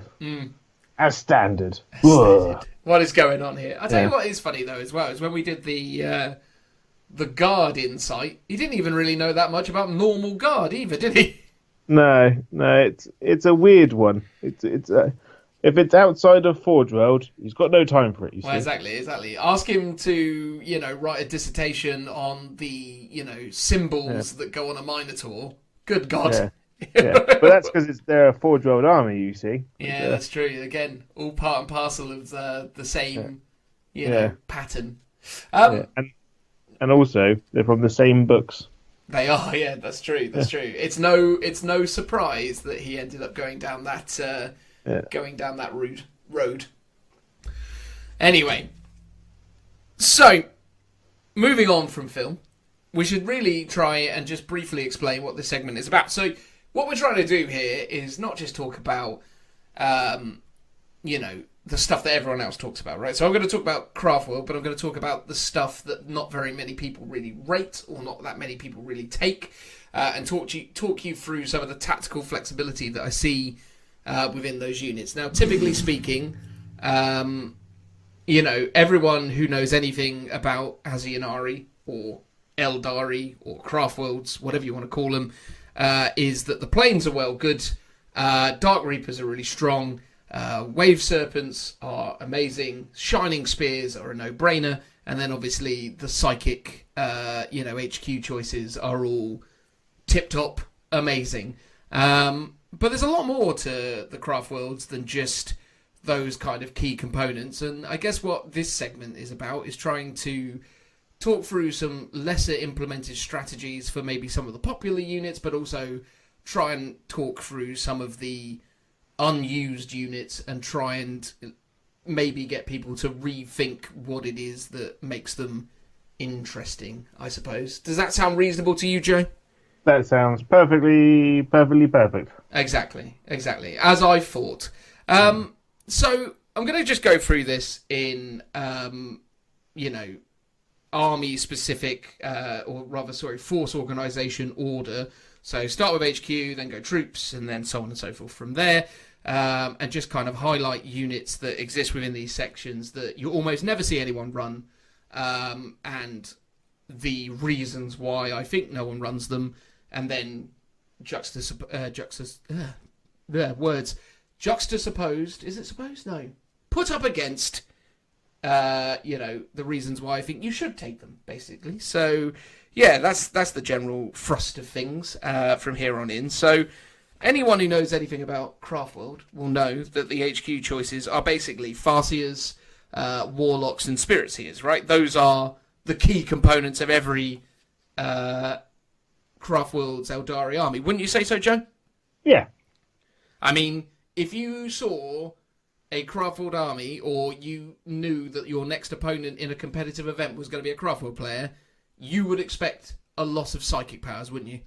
You would expect a minimum of one Farseer on a bike, usually. Usually, yep. And then a Warlock either on foot or on a bike. Like those are like the minimum kind of things. Like if you ever wrote an Eldar army list in Battlescribe, you just automatically had those two things before you did anything else. It's true. Sometimes though, you can still make an argument for Farseers and Warlocks and on foot. I think there's still always very viable options for those. It really just depends on what kind of army you're building and how you're planning to kind of deploy it. I've had a lot of success just running Farseers on foot using the wing relic. So there is a relic that essentially gives an infantry character the fly keyword and allows them to move 12 inches, which essentially gives them something resembling the bike profile, but it didn't cost you any extra points, albeit you're not quite as tough as if you were on a bike, but swings and roundabouts. It's like a free set of swooping hawk wings. Yeah, exactly, which is no bad thing. But yeah, so the Autarch is also something that people still take, but it's always an Autarch Skyrunner these days. There's not really much demand for the Autarch on foot, mostly because the Autarch on foot is armed with a Starglaive, which is a weapon and a model that doesn't exist within the GW range, and no one's really universally agreed on what that needs to look like. I mean, to be honest with you, if you want to, use an Autarch on foot, I would just recommend using the Dire Avenger Exarch model with his glaive, because to be honest with you, that pretty much perfectly encapsulates the Autarch with Starglaive, because he's got the Shimmer Shield and he's got all the other sort of attributes that would kind of indicate him as such. But yeah, look, the Autarch on foot is still valuable, but one Autarch you'll never see for two reasons. One, because he heralds from the Iandan Craftworld, which is by far and away one of the least used Craftworlds. I don't entirely know why, because actually I think Iandan has some really valuable and useful abilities, but also because he has a weapon that tries to kill him, or more specifically, he has to reroll saving throws of 6. And I am talking, of course, of Prince Yriel. How many times you ever seen a Prince Yriel in 40k in 8th edition, Joe? I haven't actually seen a Prince Yriel model like on the battlefield ever. I don't think. I think I played against you with Prince Yriel a couple of times early doors. But weren't you proxying him as something else? No. I was running him as legit Prince Yriel because early doors I was still using like Wraith Knights and things. Oh, yeah, I don't. Yeah, apart from then, never. So never. I don't understand why the GW would actively put in a rule that negatively affects your HQ option. Well, you'd say that, right? I mean, first thing you got to remember about Prince Yriel is he is dirt cheap. And, you know, within a book filled with, viable HQ, well, lots of viable HQ units, obviously it's very easy to overlook Yriel because Yriel doesn't necessarily, tick all the initial boxes. First of all, obviously you have to be Iandan to even run him. And second of all, there's all the kind of negative rule stuff that I was talking about beforehand. But, I mean, in terms of his points cost, Prince Yriel's coming in at 70 points, right? 7-0 for Prince Yriel. And for that, you get movement 7, weapon skill and ballistic skill 2+, strength and toughness 3, which is fine, 6 wounds, 4 attacks, leadership 9, and 3+ save. Prince Yriel is a single model armed with the Eye of Wrath, Spear of Twilight, and plasma grenades. Only one of this model may be included in your army. The Eye of Wrath is a 3-inch range pistol, so D6 pistol, strength 6, -2, 1 damage, and this weapon can only be fired once per battle. But essentially, it is a strength 6, -2, 1 damage, 3-inch flamer that can be shot while in combat. So you can have a bit of a kind of Hail Mary with it, for sure. The Spear of Twilight is a melee weapon. Strength user, -2 D3 damage. This weapon always wounds on a 2. Always wounds on a 2. Against everything. And it's -2 D3 damage. That's the best witch weapon available. So the second best witch weapon is Aldred Ulfran's Staff of Ulfamar, which is strength +2, making him strength 5, and it's -2 D3, but that staff does not always wound on 2s. This does always wound on 2s, and it has -2 AP, which is very strong, especially when you consider it does D3 damage. And then he's got plasma grenades, which are what they are. In terms of his ability, he is a full-blown Autarch, so take him in your army as a warlord, and he will allow Iandan models, or rather, you don't need to take him as a warlord for this, but you need to take him for a warlord for the second part. But if he is in your army, all Iandan units can reroll 1s to hit within 6 of him, and then if he is your warlord, when you spend command points on a 6+, you will gain a command point back. He has a 4+ invulnerable save, and the negative attribute of this guy is this weapon can only you must reroll saving throws of 6 for Prince Yriel in the fight phase. Only in the fight phase. And that's it. And he's 70 points. I mean, yeah, he's not great. It's also worth mentioning that he obviously automatically takes the Iandan Warlord trait if you wanted to make him your Warlord. And the Iandan Warlord trait is, I believe, it's you get to try and cancel out psychic powers, but let me just check. Yep. A Warlord can attempt to deny the witch as if it were a psyker, which again is actually quite useful because it's extra denies, which also helps nullify things. So, yeah, I don't know, right? Prince Yriel, to me, actually represents quite an interesting series of options because, one, he's dirt cheap. He's the cheapest Autarch option you can get. Also, I think people really underestimate how potent the Iandan Craftworld attribute is, because the Iandan Craftworld attribute is one of the only Craftworld attributes in the whole of the book that actually has multiple abilities. So the Iandan one is a unit with this attribute can never lose more than one model as a result of any single failed morale test. In addition, if a unit with damage chart has this attribute, double the number of wounds. So this is actually one of the few abilities in all of the Craftworld attributes that actually has 2 abilities. So what's really great about this is you can take big 20-man blobs of Guardian Defenders, and if you take big 20-man blobs of Guardian Defenders, or sorry, 22-man blobs of Guardian Defenders, because you're going to have your weapons platforms, if someone kills like 9 or 10 models, only 1 will run away, which is super useful. And obviously, if you're going to take lots of vehicles, sure, just put some spirit stones on them, but you're going to actually be working at full capacity, even as little as 4 wounds, I think. Yeah, 4 wounds. So if you were taking wave serpents, you got to knock that thing down to 3 wounds before it even drops a single profile. So I do think people have underestimated Iandin, and I do think Prince Yriel is good. I just don't think he is necessarily the best, obviously, but I think you could see some options for him. I mean, what do you think, Joe, of old Yriel? Well, on paper, he seems a bit bonk. But if you're trying to save points, then yeah, because he's a cheap sit on the backboard kind of support character. So if you kept him out of harm's way, he's a good cheap option. Is there a way of increasing his attacks? No, there is no way of increasing his attacks. Because then I suppose you could use him as a bit of a beat stick. I suppose with because -2, and then you put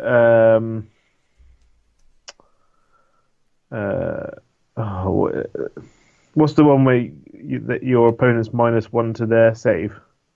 Oh, Jink. Yeah. So you could jink someone and then send him in, so then he technically works out as -3 in combat. Could be quite good at killing things like intercessor squads. But even then, he's actually quite a character assassin if you think about it, right? Because he hits on 2s, re-rolling 1s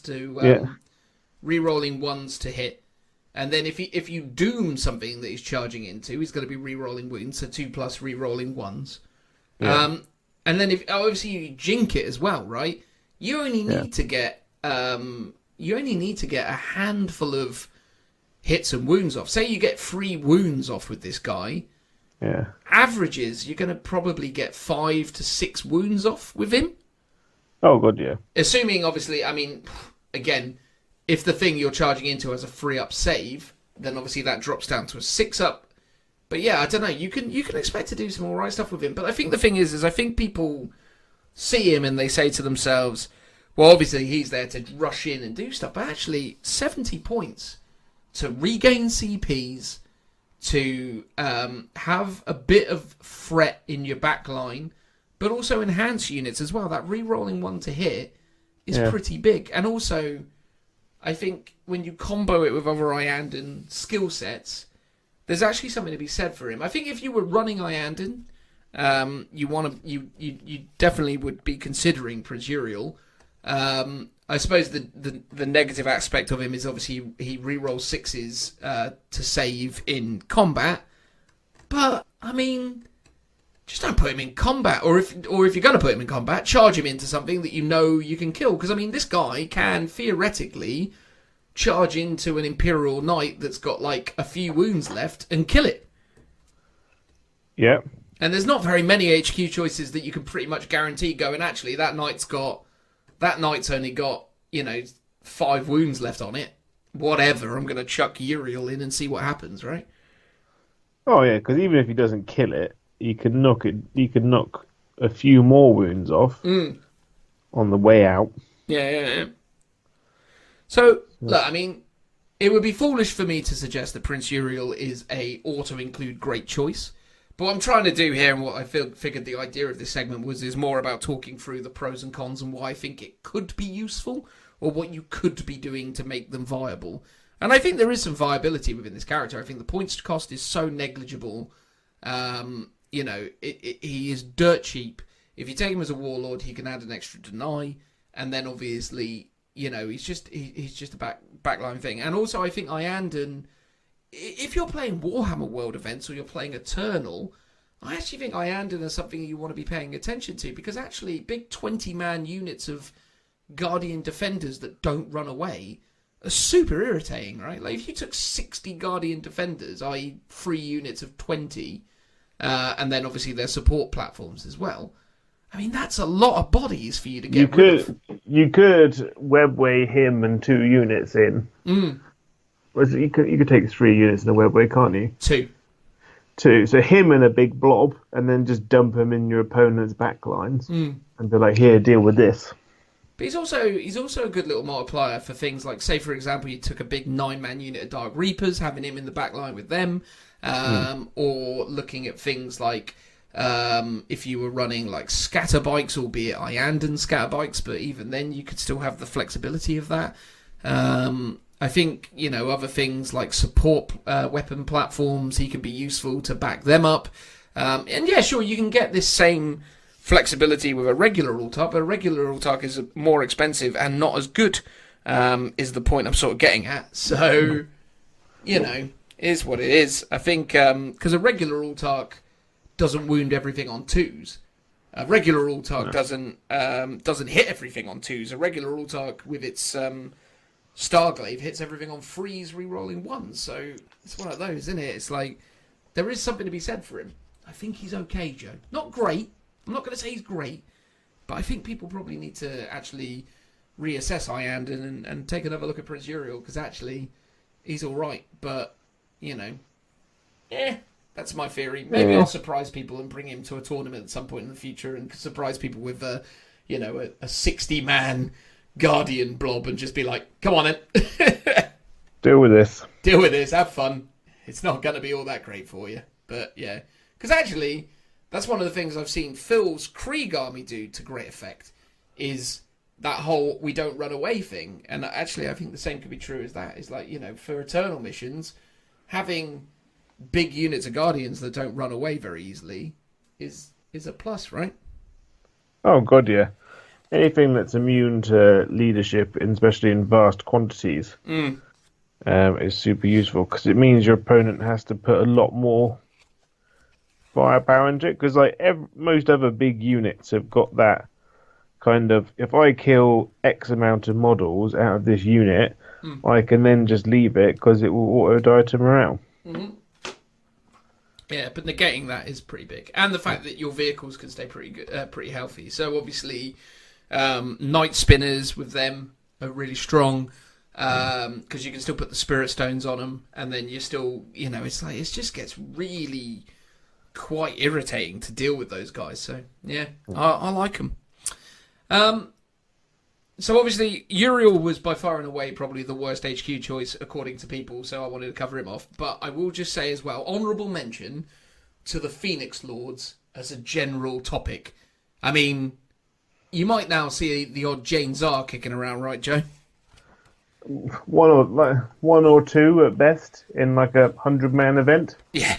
Maybe 200-man event. I mean, you might get 1 or 2. You might see the odd beautifully painted Jane Czar, but typically speaking, the Phoenix Lords don't really represent a very competitive edge of the game. Now, again, I'm not saying that they are the best thing and they're a reason to take them instead of Farseers. What I am saying is actually look at Psychic Awakening for the Craftworlders and look at what these new Exarch abilities have done to your squads. Then take another look at the Phoenix Lords and say to yourself, well, hang on a second here. I can have the best of both worlds. And that's the important thing to remember is what the Psychic Awakening has done is it essentially has meant that you now can tailor your units to have abilities that you prefer. But those abilities are inherently different from the existing abilities that reside within the base codex. So, for example, Dire Avengers. Dire Avengers, up until this point, basically, they had the Defender ability where the Exarch had like a 4+ invulnerable save, and then they have the Defensive Tactics, which is still relevant. But yeah, the Exarch ability was Which, yeah, the Exarch ability is basically Battle Fortune. The Dire Avenger Exarch has a 4+ invulnerable save. Now, you can now swap out that ability for Bladestorm, which means now you have exploding 6s. So now all of a sudden your Dire Avengers are getting extra to hit rolls, I believe, on 6s. But if you take a Sermon, they still get their 4-up invuln. But not just the Exarch, the whole squad. Which actually all of a sudden makes... If you're going to take quite a lot of Dire Avengers, there's actually an argument that you want to take a Sermon. If you're going to take a lot of Striking Scorpions, there's an argument for you taking Kandras.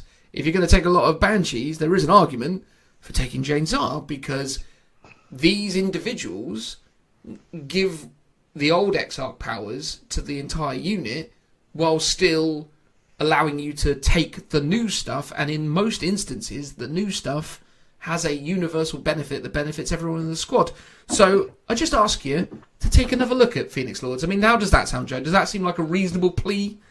I think so. I think a Sermon's a good shout now, because a lot of people will take units of Dire Avengers just as a cheap battalion filler and just plonk them on an objective. But now there's kind of an argument to take max squads with him. Absolutely. Equally, obviously as well, don't forget that the squads will gain Craftworld attributes. Yes, the Phoenix Lords themselves don't gain Craftworld attributes, but the squads do. And you can start to look at like some of the custom Craftworld abilities to even further tailor things to your preference. Isn't there one that gives them additional negative AP? Yes, there's also obviously the Expert Crafters, ignores cover, or rather skillful shot that ignores cover. Expert Crafters is the reroll 1 hit, reroll 1 wound. There's stuff that allows you to... there's all sorts of variables and things that you can do that make interesting options. There's ones that when you disembark from transport, you get to reroll 1s to hit. So, you know, again, for Dire Avengers, that could be a really interesting build, because you could take a battalion detachment of a Sermon, 3 units of 10 Dire Avengers in Wave Serpents, and then take, I don't know, Prince Yriel for the lols. Not that I think that's the best build in this instance, but you could take like Spirit Seers or Warlocks or whatever it happens to be, load them up in Wave Serpents, bomb them forwards, get them out, and then they're all re-rolling 1s, 6s are exploding, and they've all got 4-up invuns, and there's like 30 of them, which again, as we were saying before, if they were Iandan, you have to kill a lot of them to make them run away, and even then only one of them does. So, you know, potential options, right? Oh god, yeah, I think it's got legs. It won't be massively competitive, but done in the right way could be quite efficient. You say it wouldn't be massively competitive. I've spent a lot of time looking at a lot of what the top kind of builds were prior, and I was actually starting to think about some of these wibbly Phoenix Lord combos, because I was actually thinking, I don't think very many people will see this stuff coming. Fire Dragons, for example, were one that I was a bit like, oh, hang on a second here, you can do some weird gubbins with Fire Dragons now, taken in conjunction with Morgan Ra, and not Morgan Ra, sorry, Fugan, because Fugan lets the whole squad reroll 1s to hit, which is really strong. They inherently reroll to wound against vehicles. You can give them an ability where they can you roll 3d6 and take the highest for their advance. Sorry, they reroll 1s to wound against vehicles. But yeah, I mean, I don't know, man. Like, there's so many weird little combinations of things that are actually quite interesting. So that was it, really. It's just take another look. And also, Morgan Ra as a beast. I feel like, actually, most of the wibbly combo stuff I was thinking about involved Morgan Ra. Because I was like, ooh, Morgan Ra, he's a dab hand.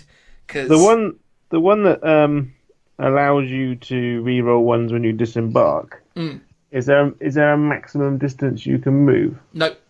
So you could disembark out of a vehicle, move and advance, and then psychic power double move them.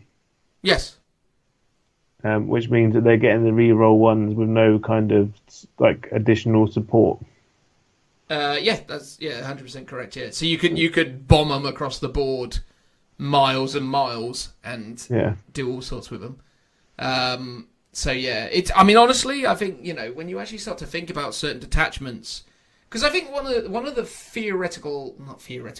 kind of core constructs of Craftworld armies always was the horses for courses type logic, right? Like, I've been playing Craftworld since 2nd edition, and I always felt like playing Craftworld was really actually quite straightforward once you got it, which was, this unit does this job.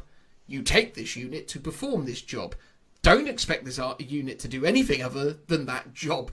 And you just went, cool, it's done its job, and now it's dead. Fine. But it did what it was there to do. That is a net positive. So again, Fire Dragons were were an obvious option. You chuck them at some heavy armoured thing, and then you kill it, and then everything else in that army kills them, and you go, great, they've done what they've done. That's as much as I ever wanted for them.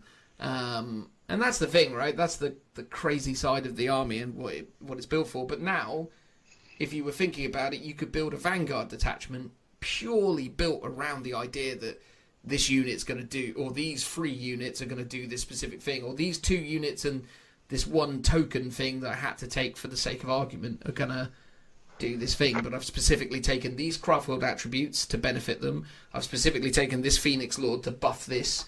I think there's some options there, Joe, is all I'm saying. Take another look, people. I think there's gold in them there hills, is what I'm getting at.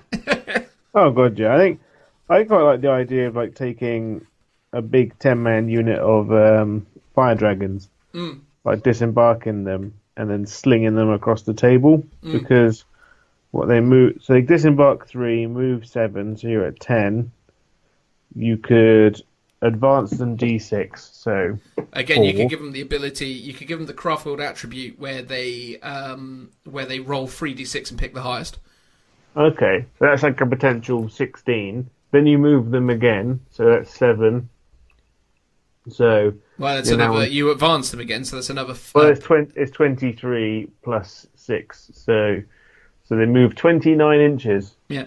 On a disembark. Yeah. And then they can shoot whatever they want then, basically, in your opponent's deployment zone. Yeah. And they're re-rolling ones. Yeah, they're re-rolling ones natively because they've disembarked, and then they're re-rolling ones to wound because that's what they do anyway. Yeah. And that's not an Exarch ability, that's just a thing they have. Yeah. Which is hilarious. The Exarch ability is Crack Shot, so the Exarch ability is re-roll ones. But you don't need that anymore, do you? Because you've basically gone, well, the whole thing's re-rolling ones, because... They'd work really well in conjunction to like a Hemlock with Jinx. Yep. So then it's kind of getting that extra little like if you go up against the Knight, you can drop its invulnerable save down to 6 to kind of increase that chance of them blowing it up. Also, as well, it's worth highlighting, even though you're not going to advance them, having a unit of Dark Reapers that you put in a Wave Serpent and then just get out. I mean, you've just given them reroll ones. Yeah. So it's just like, cool, I always hit on freeze regardless of what I did. And I've got 10 inches of flexible movement to maybe... Especially if you're playing in ITC missions as well, right? I mean, you got to think, like, angles are everything. So to be able to move Dark Reapers 10 inches out of your deployment zone will probably mean that your unit of 9 Dark Reapers will get a shot off on something that, had you started in your deployment zone, you would never have been able to get to.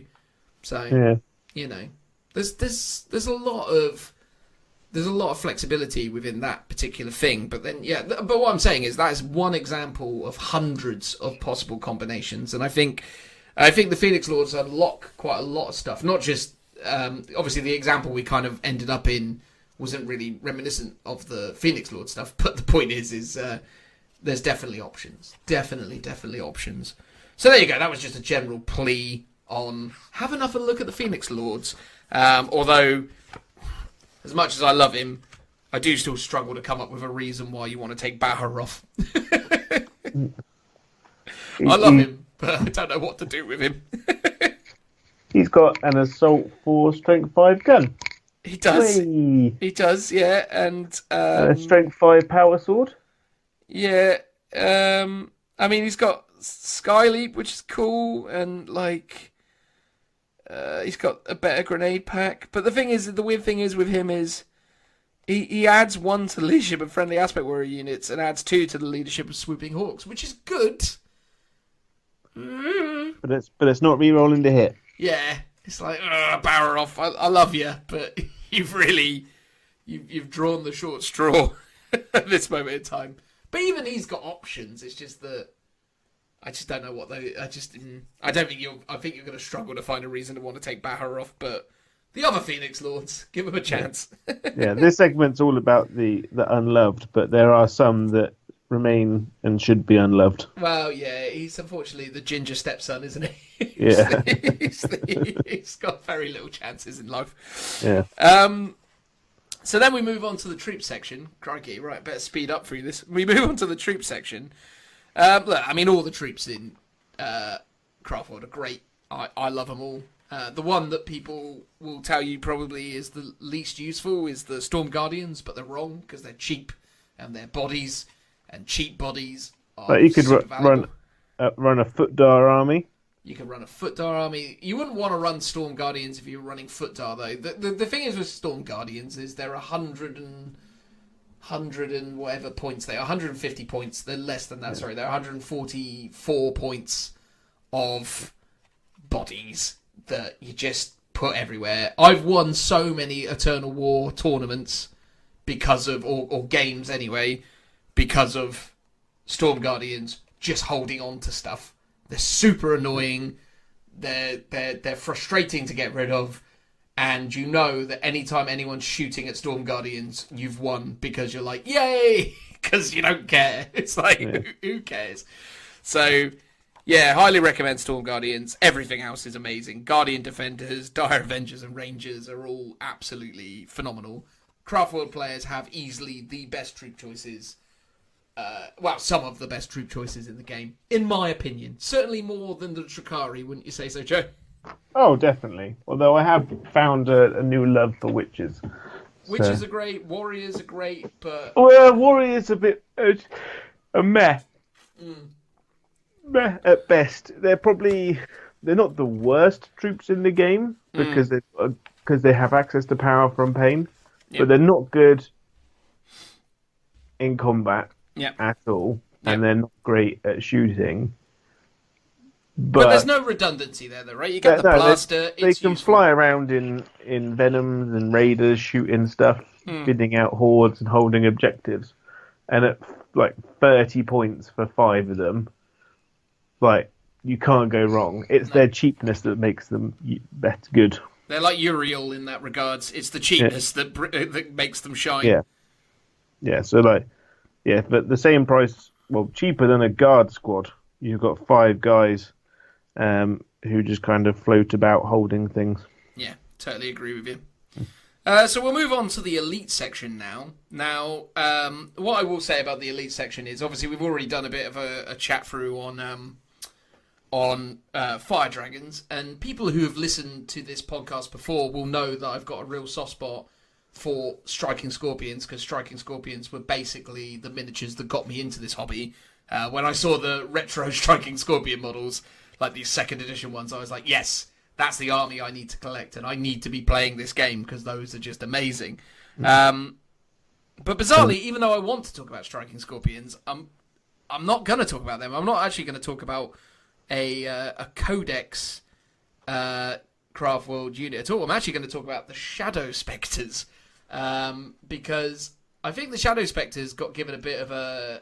Shadow Spectres had early love, and then they kind of fell off a cliff because they became obscenely expensive. Now, unbeknownst to most, actually, they've gotten a little bit of a points reduction now, and they're actually pretty amazing. I mean, last little honourable mention for the Striking Scorpions, though, before we move on. 10 striking scorpions is 90 points. So, I mean, yeah, they are pretty mad, wouldn't you say so, Joe? Yeah, you can't sniff at 90 points for a 10-man squad that can hold its own in combat. Not just hold its own in combat, though, but deep strikes, or rather goes in reserves and arrives anywhere on the board outside of 9 of the enemy. That's good. 90 points, right? You can't buy 10 scouts for that. Yeah. They'd be good at holding an objective if they're the Craftworld that gets +1 attack within 3 of an objective. Yeah, they'd be massively good at that. You could also, I quite like taking them as Sam Han because then they get to reroll charges. Because obviously you want to reroll that charge. Equally, you can obviously set it up that a Psyker is near where they appear, so you can put Ghost Walk on them when they appear, and then you get +2 to your charge. So if you were Sam Ham with these guys, you need to roll a 7 with a reroll, which is pretty tasty. Then you can also give them the new buff, which increases their Manda Blasters to go off on 5+ rather than 6+. Which is basically for everyone in the unit, you roll a d6 on a 5+, normally a 6+, you'll do a mortal wound, which is also pretty tidy. And then when they do get into combat, they're 2 attacks each, strength 4, no minus, but they'll chew through some chaff for you. But they've got 3+ saves, which is bonkers. Also, so you still ended up talking about them anyway. I did, but I wasn't meaning to. I was just trying to do an honourable mention for them because I actually think they're amazing. But Shadow Spectres. Let me just talk to you quickly about Shadow Spectres. So Shadow Spectres are the Craftworld... sorry, not the Craftworld. They're the Forge World Aspect Warrior unit. So these are only available on Forge World, which obviously at the time of recording means they're not available at all because Games Workshop have shut their warehouse for the foreseeable. So if you're interested in picking up a unit of these guys, I imagine you can go to a friendly Russian recaster. Not that I would recommend that. Or... go on eBay, or alternatively, just be patient because ultimately it's only small toy soldiers. But yeah, look, long and short of it is Shadow Spectres. They're a jump pack unit, which is important to differentiate because previously they were jetpack units, but they FAQ'd them to be jump pack units because there's some specific wording in the Craftworld book about what type of unit can go inside a transport. So previously they used to be able to enter a transport. Now they can't because they're jump pack units because they got added in the FAQ. Curse you, Games Workshop, for fact checking these things. Why won't you let me cheat? They're so cruel like that, aren't they, Joe? I know, stopping you from doing something that's quite clearly broken. Yes. But look, I mean, inherently these guys come with an inbuilt -1 to hit in all instances. So not just against shooting attacks, but also melee attacks as well, which is rather fun. So you can, most things are hitting these guys on 4s. Some stuff is hitting them on 5s. And obviously orcs will hit them on 6s, but they always hit them on 6s, blah, blah, blah, blah, blah. But the real thing that makes this unit shine is the flexibility of it. Now, you look at this unit, I don't know, Joe, what are your first impressions of this unit based on the fact that we've had this conversation already, but your previous first impressions, when you looked at them, what would you imagine they did? They were like kind of like Scourges in a way. So they're like a 12-inch move, like anti-tank unit, but not very efficient at it. Yeah. So that is the thing. They're not an anti-tank unit at all. Yeah. They're not anything of the sort. They are an anti-elite infantry and an anti-horde unit. And this is the thing, right? So you've got 2 options. You've got the prison rifle as a assault 1 gun. So range 18, assault 1, strength 6, -3/1 damage. However, for every successful hit you get with this weapon, you can roll to hit again up to 3 times. So, once you've achieved 3 hits with this thing, then you can't achieve any more. But what that means for a unit of 5 is that a standard unit of 5 should theoretically hit 3 to 4 times, right? But we'll be generous for the sake of the example, because we love to be generous and say... But does that include if you've got guide on them as well? Well, I'm not talking about guide or any of the buffs. That's obviously going to be a force multiplier. But we're just saying normal rolls, right? Normal rolls, you'll get like 4 hits, yeah? And then the next roll, you'll get 3, so you're on 7. The final roll, you'll get 2, so you're on 9, right? That's just the very, very basic kind of maths hammer thing. So that's 9 guaranteed hits out of 5 guys. Or rather, that's 9 hits, not guaranteed, but that's theoretically 9 hits out of 5 guys. If you made it so as you had guide, well, then all of a sudden you're theoretically definitely getting 4 on the first roll. You're probably also still getting 4 again, and then you're probably getting 3 on the last one. Say, so all of a sudden you've gone up to 11 hits, which is super strong. And then obviously strength 6 minus 3/1 damage is also pretty decent as well, because if you jink the thing you're shooting at, then it's minus 4. So these guys are like incredible at killing things like centurions. They're incredible at killing things like aggressors. And the reason why they're incredible at this stuff is because you're wasting no damage. Like, one of the big problems is with most of the stuff you shoot at those elite infantry squads is that they're damage D3, damage D6, damage 2, and there's always wasted momentum in those shots, right? Like, aggressors are the most irritating thing to shoot at in the game, because they got 3 wounds, and 9 times out of 10 you go D3, 2, brilliant, next one gets wasted. Whereas with this, there's no wasted momentum within those points. You're always getting your maximum allocation of damage, because each hit is its own damage. Now, okay, fair enough. It does mean that you got to roll the wounds more, but you're not at least in one of those ridiculous situations where you got the guy on 1 wound and then you shoot him with a las cannon and roll a 6 and feel silly because you were like, oh, I could have done with that for the next guy, and then inevitably roll a 1 for the next guy in this fictional scenario. I mean, you've seen that happen loads of times with like your blasters and stuff, right, Joe? Oh God, yeah. So it's super annoying. So I think having a high negative AP is really, really good. The damage one is a bit meh, but it's consistent. Yeah. You can count on it, if that. And if you like in competitive or even just fun play, knowing what the outcome is going to be before you do it is far better than just kind of winging it on a D3 shot. Yeah. Also, as well, though, with these guys, right, it's like we did a bit of the Pepsi challenge, as it were, with them, where we compared them to a comparable unit of Dark Reapers. Now, these guys are much, much cheaper than a unit of Dark Reapers, right? So 5 Shadow Spectres, one of which being an Exarch, is 119 points. 4 Dark Reapers is 122 points, right? So there's 3 points in it and 1 less model. Admittedly, that is a Dark Reaper with an Aeldari missile launcher. So sorry, let me change that to a regular one. So actually, it's 124 points. So there is a 5-point differential between a 5-man unit and a 4-man unit. Now, the 5-man unit of Dark Reapers firing at, let's say aggressors, right? Let's say you're shooting at aggressors. If you're going to shoot 4 Dark Reapers at aggressors, you're always going to go for the strength 8 damage free variant, right? Yeah. So 4 shots, and we're just going to say the Exarch's got the standard ability where he rerolls 1s, right? 4 shots, always hitting on 3s. You're going to hit 3 times, as we've established. Rerolling 1s for the Exarch, again, because we're going to weigh things in their favour, we're going to say he gets real jammy, and that 1 miss was on the Exarch, and he gets a hit. So that's 4 hits. Then you're going to wound them on 3s because they're toughness 5. So then we're going to say you're going to get 3 wounds, right?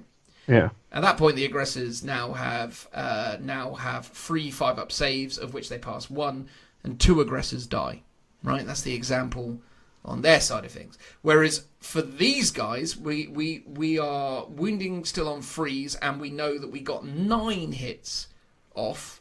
Right, so you got 9 hits off, and we know they're passing on 6s, which means theoretically you've killed 2 and done 2 wounds to 1 remaining, or 3 wounds to 1 remaining. 1 wound to 1 remaining. But the point is, you've done more damage for less points, and you've got more flexibility to the unit. And that's my point in terms of like the sort of the Pepsi challenge, as I called it, is like, but the thing is as well is the upside of this unit is much better than Reapers, because where the Reapers can only do what they do because they are kind of capped at the amount of shots they get, the force multiplier that is guiding this squad is massive compared to what guiding Reapers and they're does. and Reapers are a lot easier, kind of like wrapped and trapped, as Yes. it were. Yeah. So, whereas these guys have the fly keyword, so you can't trap them. Yeah. Plus, they're also -1 to your leadership, so they're always giving a squad anything within 6 of them is -1 to their leadership, which is big. Yeah. And we haven't even gotten to the best bit of them yet. The best bit of them is in addition, the one thing they do that Dark Reapers can't hold a candle to is they kill hordes like no one's business. They are so good at killing hordes because, in addition to being an Assault 1, Strength 6 -3, 1 damage weapon, they're also a Range 8 Assault D6, Strength 5 -1 weapon that automatically hits. So if you have this 5-man unit, you could be getting an absolute truckload of shots off. I mean, I've got... What's their maximum size? You can take them up to a unit of 9, I believe. 9 and the Exarch, or 9 including the Exarch? 9 including the Exarch, yeah. Hang on, let me just double check my numbers. Hello. No, these guys... Oh, God, these are... Yeah, so you can take a 10-man unit of them. You can take a 10-man unit, Joe. Joe? Sorry, I muted it. Emma was talking to me. She didn't realise we were recording. No, it's fine. But yeah, you can take a 10-man unit, Joe. All right, then. So yeah, a 10-man unit sounds excellent because I'm a big fan of double moving units. So if you can get those up into an Orc horde early game. Well, they're all assault weapons as well, so you can advance and fire them. Yeah. So you could, at the start of the game, you could use a 1 CP stratagem to automatically advance 6. Yeah. Then, so you move 18. The range of the flamer is 8. And then you could advance them again in the psychic phase with quicken, which means that you could get another 12 plus d6. Because what you could do is double move onto a piece of terrain in your opponent's deployment zone or something, or outside of their deployment zone but still in range. Yeah. So you can flame off and kill a bunch of stuff, but your opponent's still going to struggle to charge you.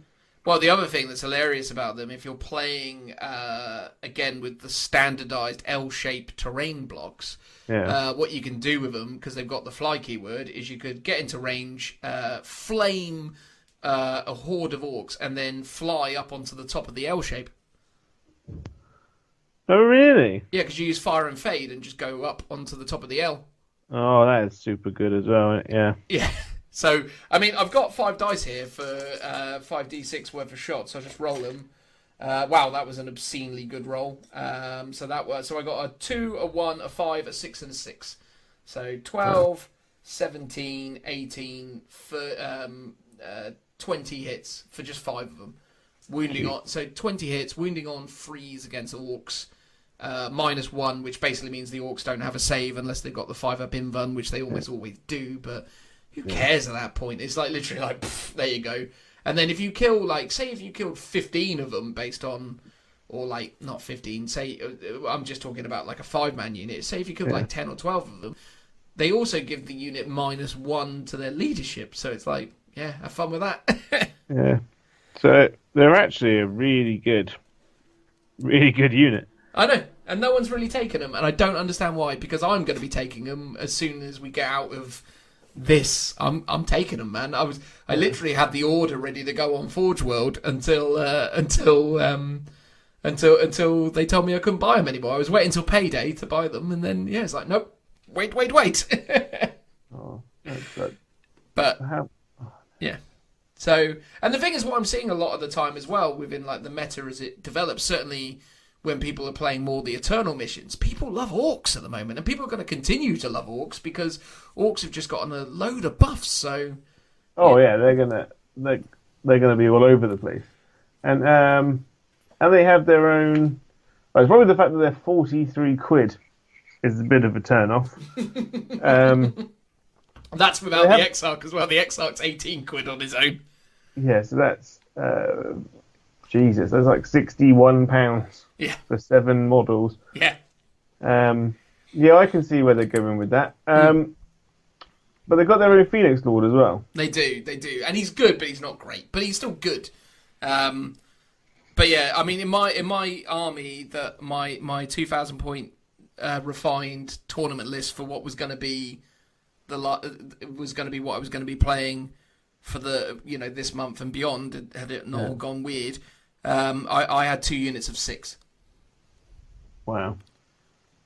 Each coming in at 142 points, just because there's so much flexibility, and also as well, because also, I mean, I have to be honest, I'm influenced by like local metas, and Steve is blowing it up at the moment with his Blood Angels in the local scene.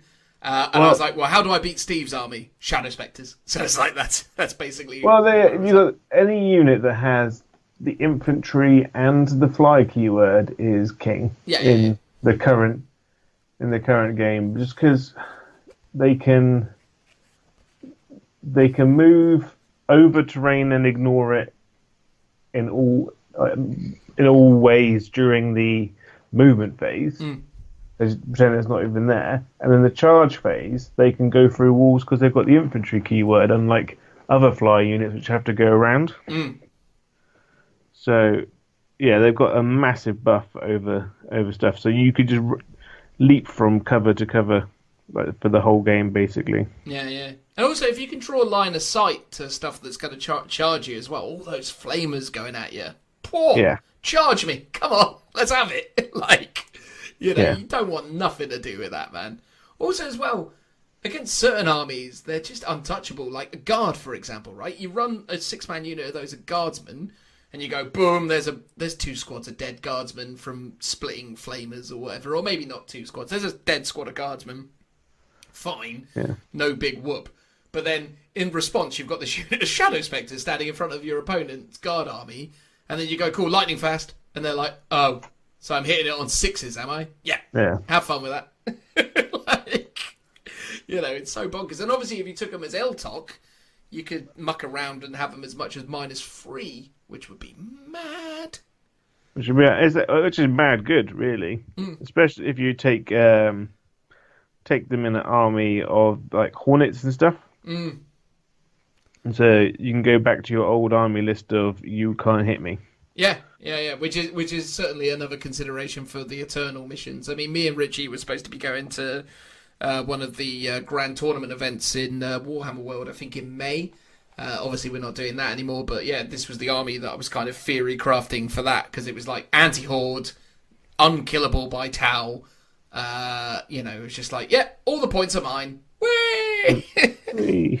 But anyway, there you go. But now, at least the people who listen to me and take my opinion seriously, as one of the best Craftworld players in the world right now, hey? If you don't say so yourself.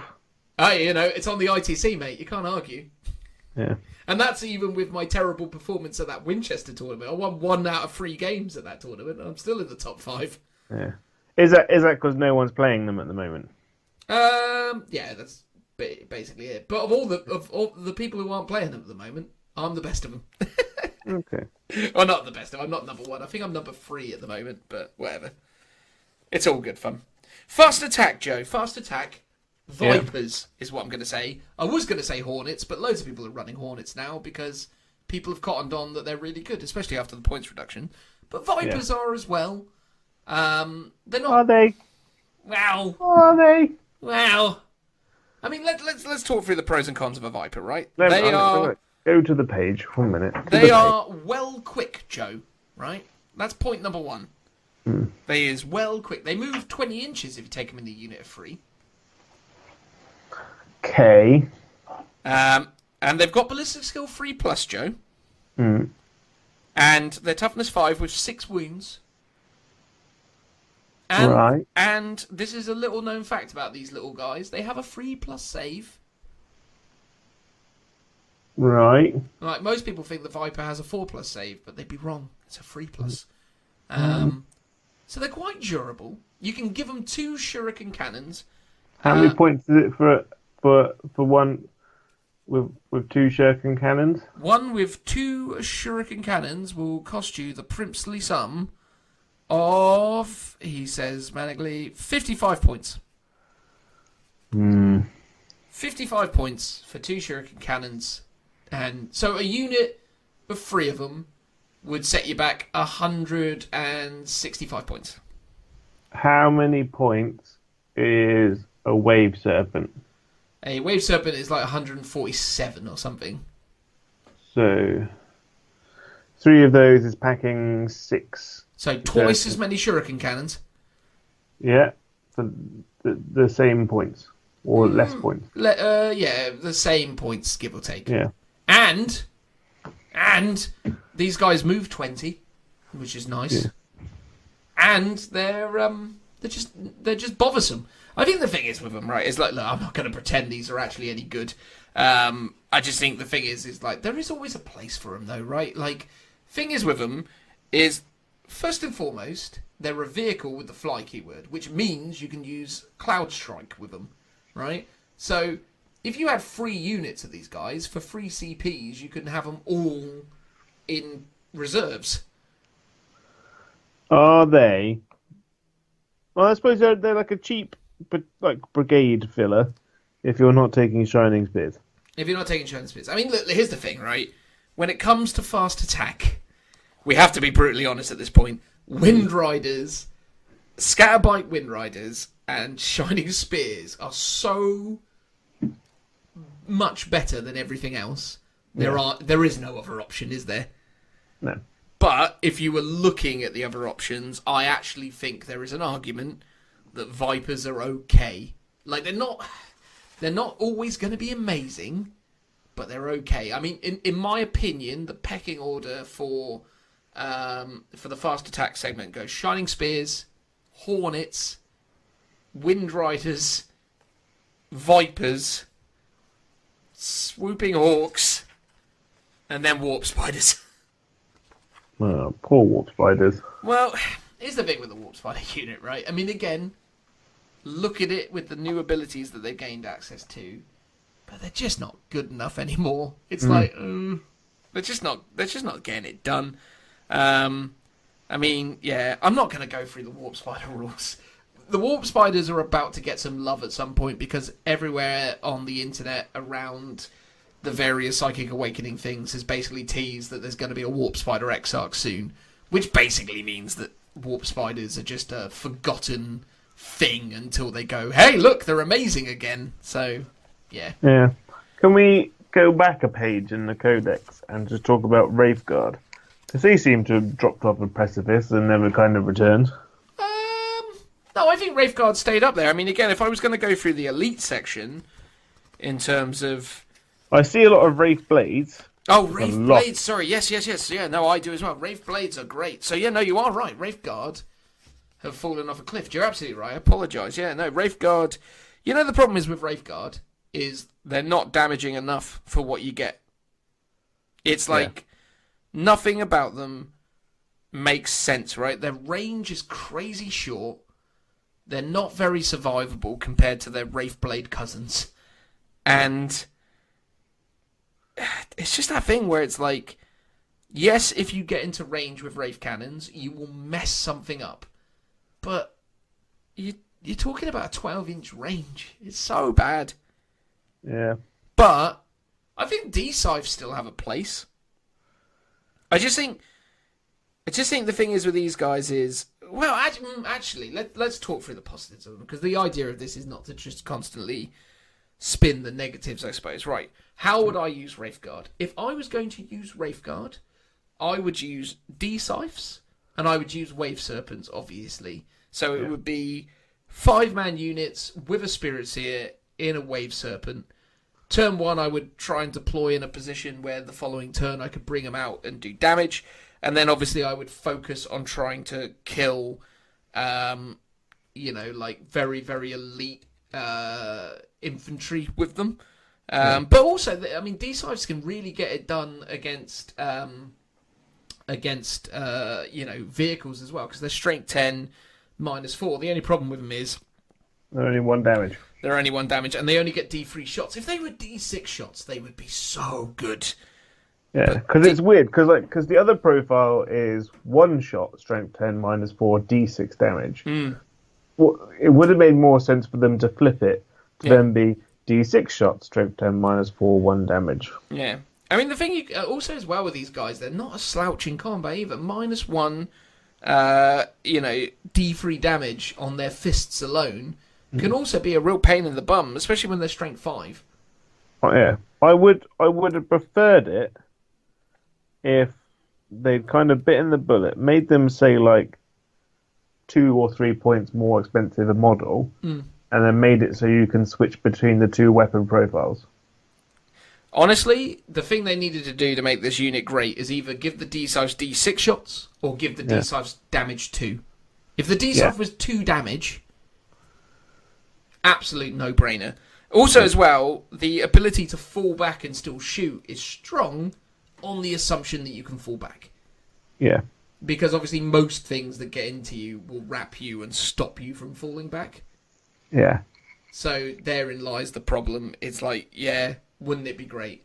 The other thing they could have done to make them good is if they change the weapon types to pistols. Is there ability so you can always get the max? That's one thing games I should like doing, is giving flamers maximum amount of shots. They don't have that ability, no. No. Okay. Is there a way of re-rolling the D3s? Command point rerolls. Oh, okay. Yeah. No, honestly, mate. Wraithguard are an iconic unit, a cool unit, a unit that can definitely still get it done.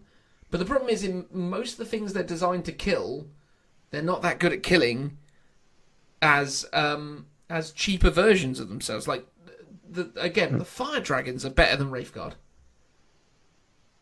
Oh yeah. So if you want a unit with high strength, high AP, high damage to go after vehicles, take fire dragons. Because fire dragons reroll 1 to wound against vehicles. Fire dragons, if they're within half range, roll 2d6 and pick the highest for their amount of damage. They wound most vehicles on freeze, which is the exact same as these guys, because even though they're strength 10, they still only really wound most vehicles on freeze. The only exception to this being is that they can wound land raiders and repulsors on freeze, whereas the fire dragons can't. But seriously, 5 fire dragons, even wounding on 4s, will get the job done. You know, it's that thing where Wraithguard are coming in at like 165 points, and I just don't know. They're just not. I mean, they are a lot more survivable, so they can potentially be a real pain in the arse roadblock. But you're not really looking for roadblocks in an Eldar army. You're looking for efficient, sleek killing machines. You know. Oh, definitely. I think, like, when you're getting into those kind of level of points, you're better off looking at something like the Hemlock again, because it's a little bit more expensive, but it's more maneuverable and can take more damage and is harder to kill. Yeah, totally agree. So now we're going to move on to heavy support, and here's a little home truth for everyone. There's nothing bad in heavy support in Eldar. Nothing at all. Yeah. The funny thing is, if this was 6 months ago, I'd be like, "You're a liar. Falcons are terrible." They're not. They're 115 points for a star cannon, a pulse laser, and a transport capacity of 6. They're amazing. Yeah. They're so good. They're just so efficient, and they're amazing. One thing I'll talk about with regards to heavy support, because I think I've had a lot of people ask me about my army list that I've been playing for the last few tournaments, which comprised of 3 units of free Dark Reapers. So a lot of people have asked me about the tactics behind that and why I take that and why I'm doing that. Because, you know, the established wisdom is that you take one big unit of 9. But I've never subscribed to that theory with Dark Reapers. I've always taken multiple small squads. I mean, sometimes I've experimented. When the Ynnari rules were doing the rounds, I'd experimented with big 9-man units. But for the most part, I've always religiously stuck to a few units of free. The 9-man unit makes sense though, because like you can move it as one big unit, you can shoot it as one big unit, and fire a fade it as one big unit, and because it's one unit, they benefit from the stratagems and psychic powers better. But in ITC, that unit gives up a lot of points, whereas in smaller ones, it can be a bit better. I totally agree with you. Also, as well, I mean, I find that my opponents, when I play the army and the army gets in full swing, they completely... Because the thing is, right, sometimes it's great to do this stuff for no other reason than no one else is doing it. And, you know, as great as a lot of tournament players are, they're great because they're used to playing the same old stuff over and over and over again, right? Like, everyone knows or has had conversations about, what do I do about all the Centurions? What do I do about all the artillery? What do I do about the Leviathan? What do I do about blah, blah, blah, blah, blah? Because all this stuff goes around. And when you do something that is still established and still in the sphere of competitiveness, but it's a tweak on it, even that change massively influences the way people interact with it, because people don't quite get it because it's different, and they're like, well, hang on, normally that's one big unit of Dark Reapers. When it's one big unit of Dark Reapers, I know what to do to it. But 3 units, do I shoot them? And then the funniest thing always happens with my 3-man units of Dark Reapers. People shoot it, and then the 2 Reapers die, and the Exarch stands there going, go on then, have a go. And most people go, do I really want to put all these shots into one Exarch? No, I'll move on. And it's like, what are you doing? You're a lunatic, because literally they just assume that they'll just sweep it up at some later point. But then the way my Reapers were running, the most deadly thing in it was the Exarch. It's like, guys, you really want this Exarch to be dead, because like, he could do some work, right? So that what I was doing was, so first and foremost, right, the reason why I'm running 3 units of 3 Dark Reapers is because each Reaper Exarch has the Aeldari missile launcher, right? And the Aeldari missile launcher is 2 points cheaper, 4 points cheaper, 2 points cheaper, I think, than a standard Reaper launcher. So it actually means that, apples for apples, 9 Dark Reapers with 1 Exarch is more expensive than 3 units of Dark Reapers, so 9 Dark Reapers with 3 Exarchs. Figure that out. It's mental. Yeah, so literally I would be paying an extra 4 points to take 9 Dark Reapers.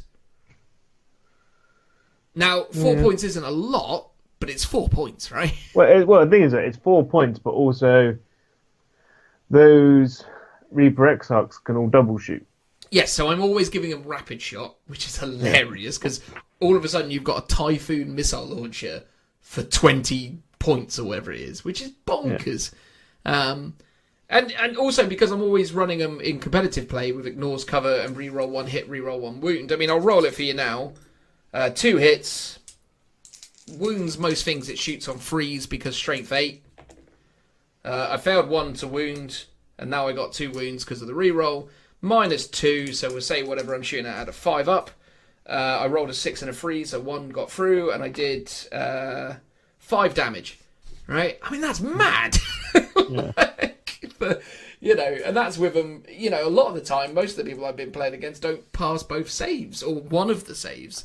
So I've been like getting like lucky shots off with these guys, going 11 damage to people, which is hilarious. I played this guy's Ultramarine army, and I shot at his repulsor. Got 2 hits, 2 wounds. He failed both saves, and I went, cool, there's 11 damage. And he was like, I'm sorry, what? And I was like, yep. 1 Reaper Exarch that he didn't kill just went, pop. And then it was like, okay, fine, well, I'll just shoot you with this Crimson Hunter Exarch. And now that's blown up. Way! just because of the swingy nature of it. It's amazing, man. So yeah, it's 4 points cheaper. It's 4 points cheaper to do it that way. And for 4 points less, you get 2 extra wounds and 2 extra strength, or 4 extra strength 8 d6 damage shots. Super good. Exactly. Why would you do it any other way? And the thing is it makes your opponent have to think about what he's doing, because he's thinking, do I shoot at that unit? Do I shoot at that unit? Do I shoot at that unit? And it's like, and that really muddles people, because when they see one big unit of 9, they go, that has to die, and inevitably it dies. I've never ever seen someone with a 9-man Dark Reaper unit that goes past turn 2. It doesn't happen, because people know it needs to be dead. Whereas I have every single game, or most games of 40k at tournament play that I've ran in the last however many months, at least 2 of my Dark Reaper Exarchs are alive at the end. At least. And they are irritating people to no end. But because there's so much... I'll have you know that when you and I played at Beachhead, I know you won in the end. But I killed all 3 squads turn 1. I was like, no, I'm not having this madness. Yeah. Well, your army was well equipped to do it, and you did it because you knew. Yeah. But a lot of people, I just find it's funny. But yeah, I genuinely 100% recommend it to you. Look at taking even just 2 squads of 3 and a Falcon. As a spearhead detachment, that's a really good spearhead detachment. 2 units of Dark Reapers, 3-man units of Dark Reapers with Exarchs with missile launchers, with rapid shot in a Falcon. You can't go far wrong with that. That's amazing. And then just take a Farseer on bike. Pfft, done. Or Prince Yriel. Why not? Whee. But yeah, that's a little chat about it. So look, the strategy around it, just to really break it down, is the idea is it's about spreading your threats, but it's also about efficiency of fire.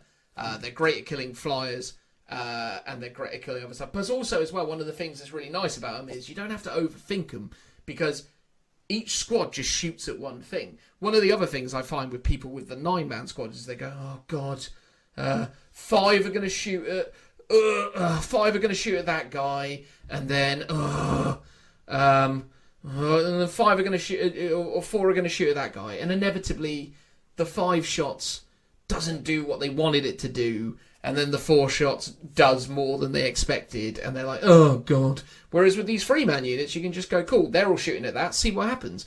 And it's really useful when you're firing at vehicles like transports, because the problem is with a 9-man squad is you can't declare to shoot the stuff that comes out. But you can with 3 squads, because you go, cool, this one's going to shoot, see what happens. All right, cool, it didn't go so well. Next squad's going to shoot, see what happens. Oh, cool, it went really well. The 3 guys that I haven't shot with yet, they're going to shoot at the guys that just got out. It's, it's so... Honestly, stop running 9-man units of Dark Reapers. It's not as good. Trust me. I know. Every Elder player I've played who's seen me running free units of 3 Dark Reapers is now running 3 units of 3 Dark Reapers, because they're like, yeah, that's really good. And it's those little added bonuses that you don't even think about, such as the sequence of firing, because firing 9 Dark Reapers is never as efficient as firing 3 units of 3. It just isn't. So there you go. Did I explain that well, Joe, you think? Yeah. Cool. Yeah. All right. Another classic rant, but we can live with it. Cool. And then closing it out, the transport is the Wave Serpent. It's incredible, and everything in the flyer section. Are we not worried that the Wave Serpent's too expensive now? No, it's incredible. Honestly, I think if they made the thing 180 points, I'd still take it. Yeah.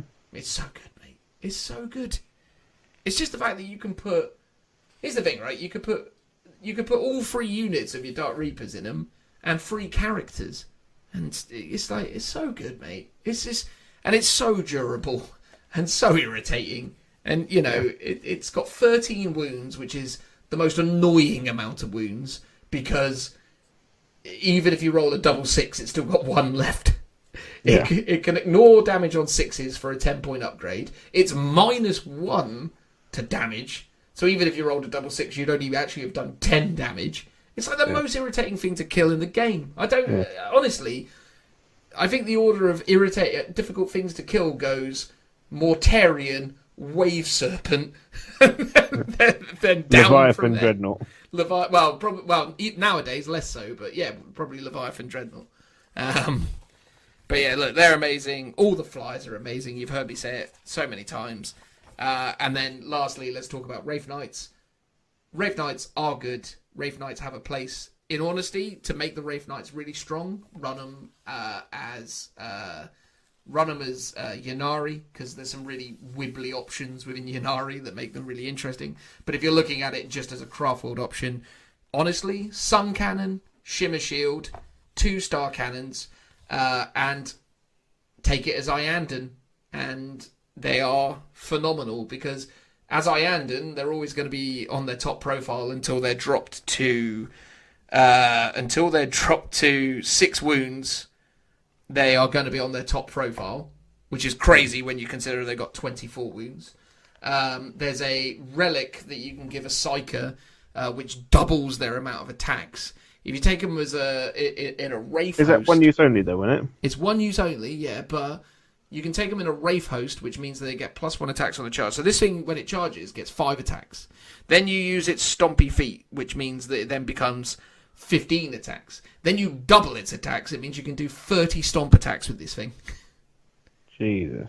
Which is hilarious. Also, as well, you can give it a 4-up Invuln if you take the Wraith construct build, so you can transfer a Spirit Seer's Invuln onto it, which would buff its Invuln from a 5+ to a 4+, which is really strong.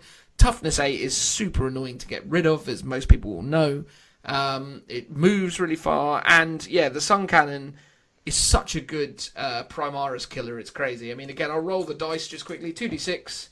I got 8 shots. So that's 3.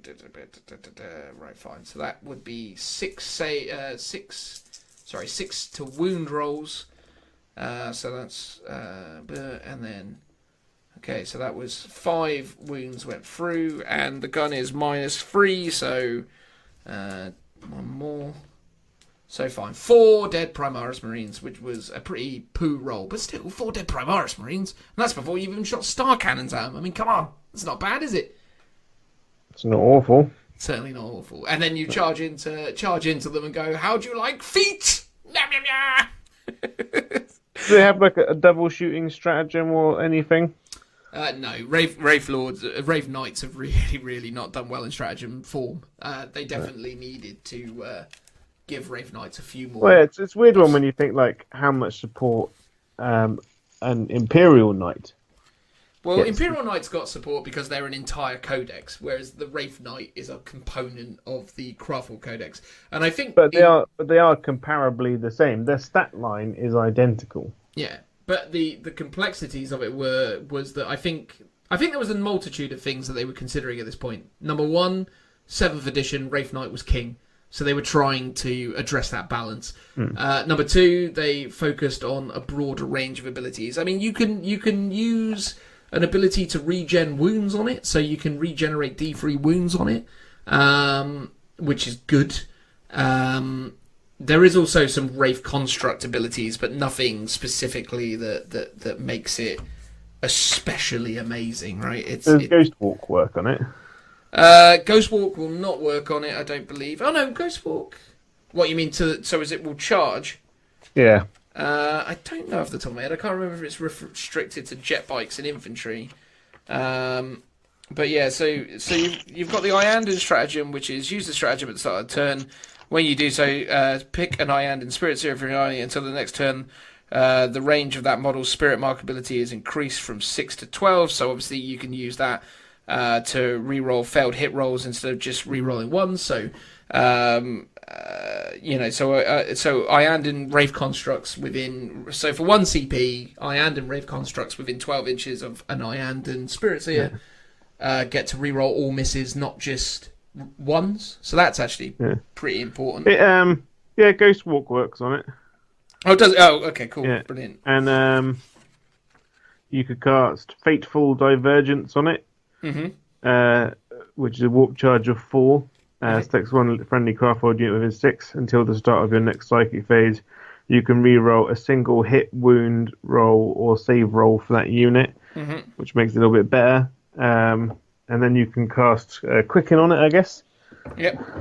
Double move it about. You can do some Fortune. interesting stuff with it. You can make them really survivable.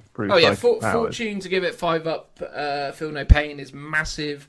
You can't protect it, sadly, because you definitely have to be an infantry or jetbike unit to be protected. But so you can regain D3 wounds.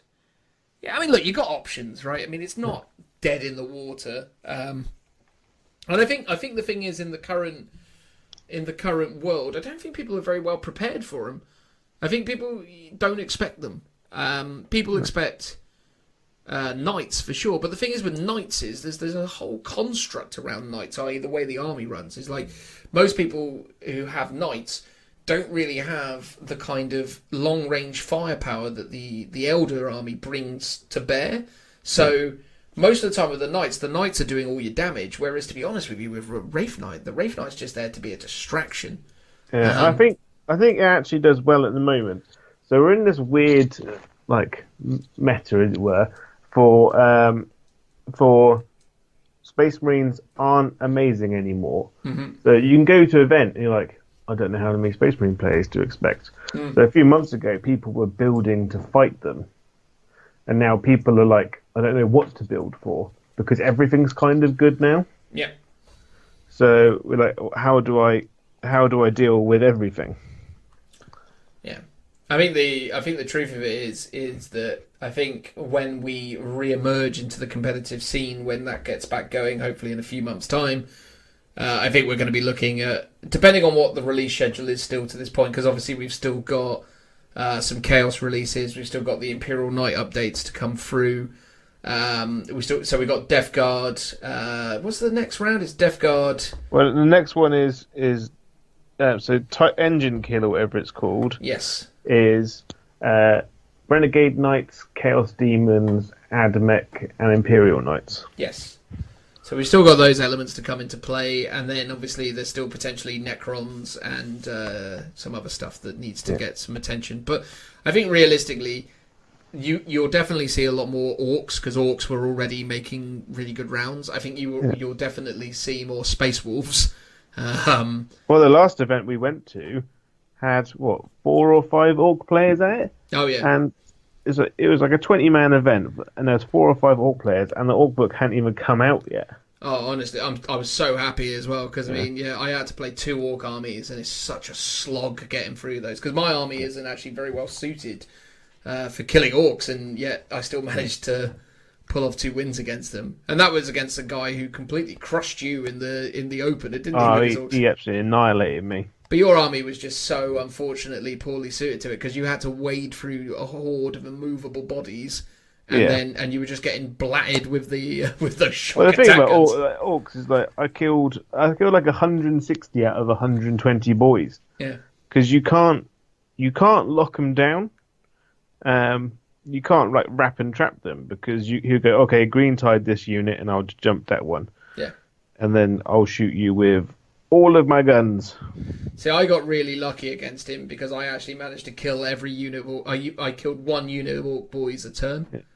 And I just focused them down. And also, I'm not going to lie, because I had to play Orcs in the opening game, I had a much stronger mindset about the Orc matchup going forward. So I definitely played... And not to discredit or be mean about Matt. Matt's a really great guy, a really great gamer, but he's not a great competitive gamer, and he's not really interested in that side of things. So his army's interesting, but it's not, ultra refined competitiveness. So I played against him, and it was a relatively easy win, but it allowed me to understand some of the janky weird stuff that the Orcs could do. And then we moved on to game 2, where I played against that Admech guy, which I knew I could just walk through anyway, because I just knew that my army just really would just outshoot him really quickly. And then in that final game, because you'd lost to the guy in the game 1, I was, we talked about it over lunch. I had such a good idea of what his army was going to do. I knew what he was playing for, and I knew what his weaknesses were, because we talked about it, and I was like, okay, cool, I can totally deal with this. 'Cause I'd already theory crafted how I was going to deal with it, and that is one of those massive advantages of going with teams of players, because he was there on his own basically, so he wouldn't have been talking about anyone else's games. Whereas we can go away after game one, analyze it, and we can. So that there was four of us there. Five. No, five. Phil didn't go, did he? No. So there's four of us there, which meant that's four people that can analyze their opponent's army over lunch. Well, credit where credit's due as well. We knew a bunch of other people there, so we were talking to Cy and Dean and who else was there? Matt was there, so we were chatting to all those guys between rounds as well about what they came up against and so on. So yeah, we had a pretty good idea of who the killers were by the end of round one, didn't we? Oh god, yeah. You can sit down, you can analyze together, and I think that's one of the best things about going to tournaments is you can go with your mates, and you can help each other out as well. Yeah, big time. Because that's the thing. I definitely feel like that win I got against him in game 3 was massively influenced by your loss. Because I think if I hadn't had that intel from you, I wouldn't have necessarily been able to deal with it. But I definitely think that my refined army list with the inclusion of the Shadow Spectres would deal with that army even better. I think I'd be able to, with the 2 units of Shadow Spectres, I should comfortably be able to kill 2 Orc squads a turn.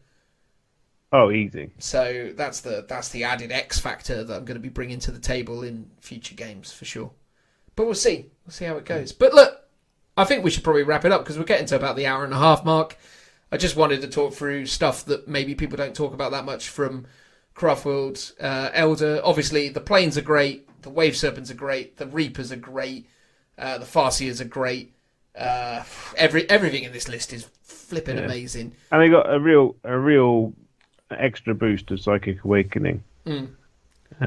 Unlike their Dark Eldar friends. Well, we'll talk about that next time with you, mate. Next time around, we'll do the Joe talks about Drakari or Joe grumbles about Drakari stuff. Maybe we should get asked. Well, no, it won't be a grumble because on the face of it, like 8 months ago, before Marines dropped, Dark Eldar were having a great time.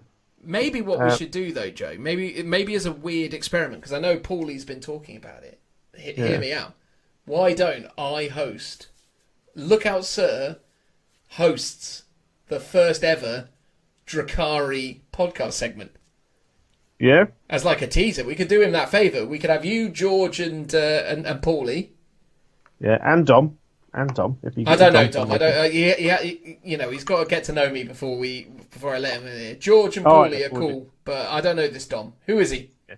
Stranger Danger. Stranger Danger, absolutely. He could be weird. Is he weird? Well, he was number 1 Drakari player. Wasn't Gorgeous George number 1? I don't know. I think it flits about between the 3 of them. I don't get a look in because I only took him to one event and I did terrible. But well, it's because you're not allowed, Joe. Yeah. Now that you represent Team Vanguard, you're not allowed in. I know, but I'm top dog Drakari player now. That's me. Oh yeah, is that the goal now? Is it? Yeah, that's my goal now. Because now, so fun story. Me and Dan couldn't go to the LGT. We couldn't because of our friend's wedding. Mm-hmm. And when we figured this out, or say my partner figured out and told us, words were said aloud. Primal screaming was done in the garden. It was a dark on all time. fours, just howling. But now it's been moved. And so have a couple of other big events have been moved as well. So hopefully it means that we can go to these events and rack up the points. And Joe is not being lazy during my furlough. No. Today is day 1 for me. I've been working, and I have base coated and started painting 9 Talos and 2 Kronos.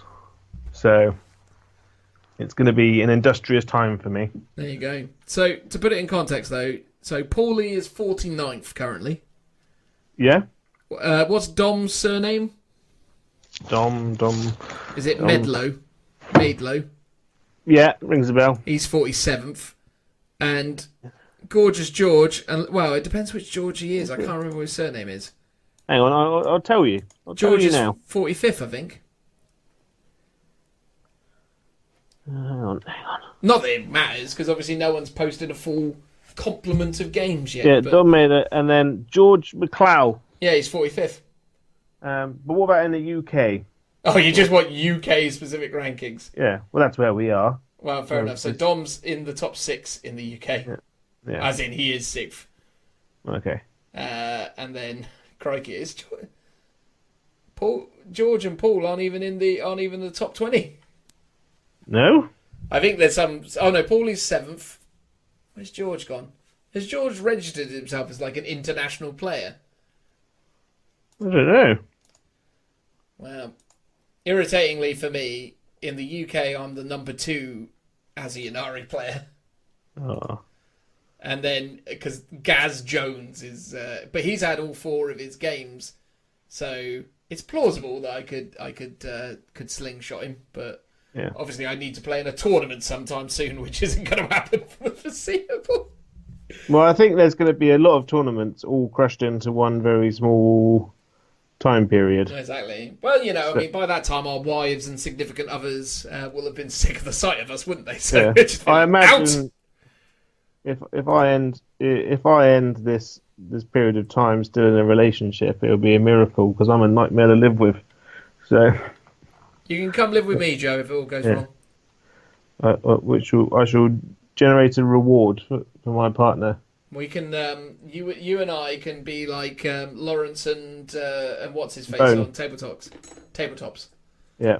There you go. You can sleep in my garage like some kind of golem creature. Yeah. Well, I think you don't want to sleep where you work, so I'll sleep in like the garden. In a tent. You can put a tent in the garden, mate. It'd be beautiful. Or a hammock in between the 2 trees. This is one of those instances, though, right, where you kind of wish you were living a sort of bachelor lifestyle where you could just be like, whatever. I'm just going to get a couple mates to move in, and we're just going to see it out playing 40k and getting sick together. It'll be fine. If only we were like 10 years younger. I know, right? I know. What is this about us getting old? Yeah, it's old and responsible. That's the problem. It's terrible. It's terrible. How did this become our lives? It's a nightmare. With our relatively comfortable, happy existences with our significant others. Oh, it's awful. Oh, man. But look, mate, it's been an absolute delight. It's always good to chat through some stuff. I think hopefully people enjoyed it. Look, the goal of this is just to try and kind of broaden things. I've spoken a lot about lots of different things I've been doing at Craftworld, and we've been talking very in depth about lots of different armies at this point, and we wanted to try and sort of broaden our listeners' horizons and give them more perspective. So obviously us talking about the lesser used stuff is probably not necessarily super useful for some people, but we wanted to kind of mix it up because we felt like... Well, it's also to make people aware of these units and that there are things you can do to make them not so bad. Yeah, absolutely. And I think that's the thing, right? For people who are interested in Craftworlds and have been mucking around with stuff and are looking online and just thinking, I have to take the planes, I have to take this. You do, but you can still be creative with it, and that's something that I would always encourage. And obviously, there's a lot of allies opportunities still with these armies. And in the next episode, where we talk about Drakari, hopefully that will round out some of your understanding. As I say, let's talk to Paulie and see if he's up for it. So we'll get a whole thing going, and then maybe to round it out, you and I can pretend we know anything about Harlequins, and that'll be great. I've got a rough understanding. I ran them for a fair bit. No, I know Harlequins quite well as well. I was just sort of being flippant. But yeah, we'll talk about Harlequins. Maybe we could do it as a whole series and then maybe release it as a one-er on as a special YouTube one-er where it's like the essential elder info. But we'll see how that goes. But there you go, guys. I hope you've enjoyed it. It's been a delight for us. So yeah, we'll move on now with a transitional noise.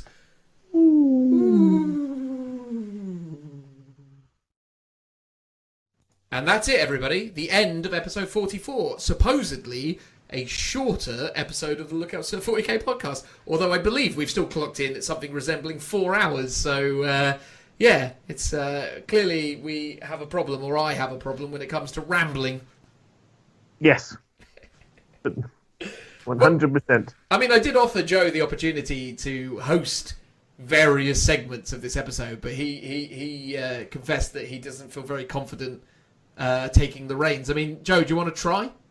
No, I think in fact history has shown that I shouldn't be left in charge of these things because it gets taken to places where it probably shouldn't get taken. Well, I like that though, man.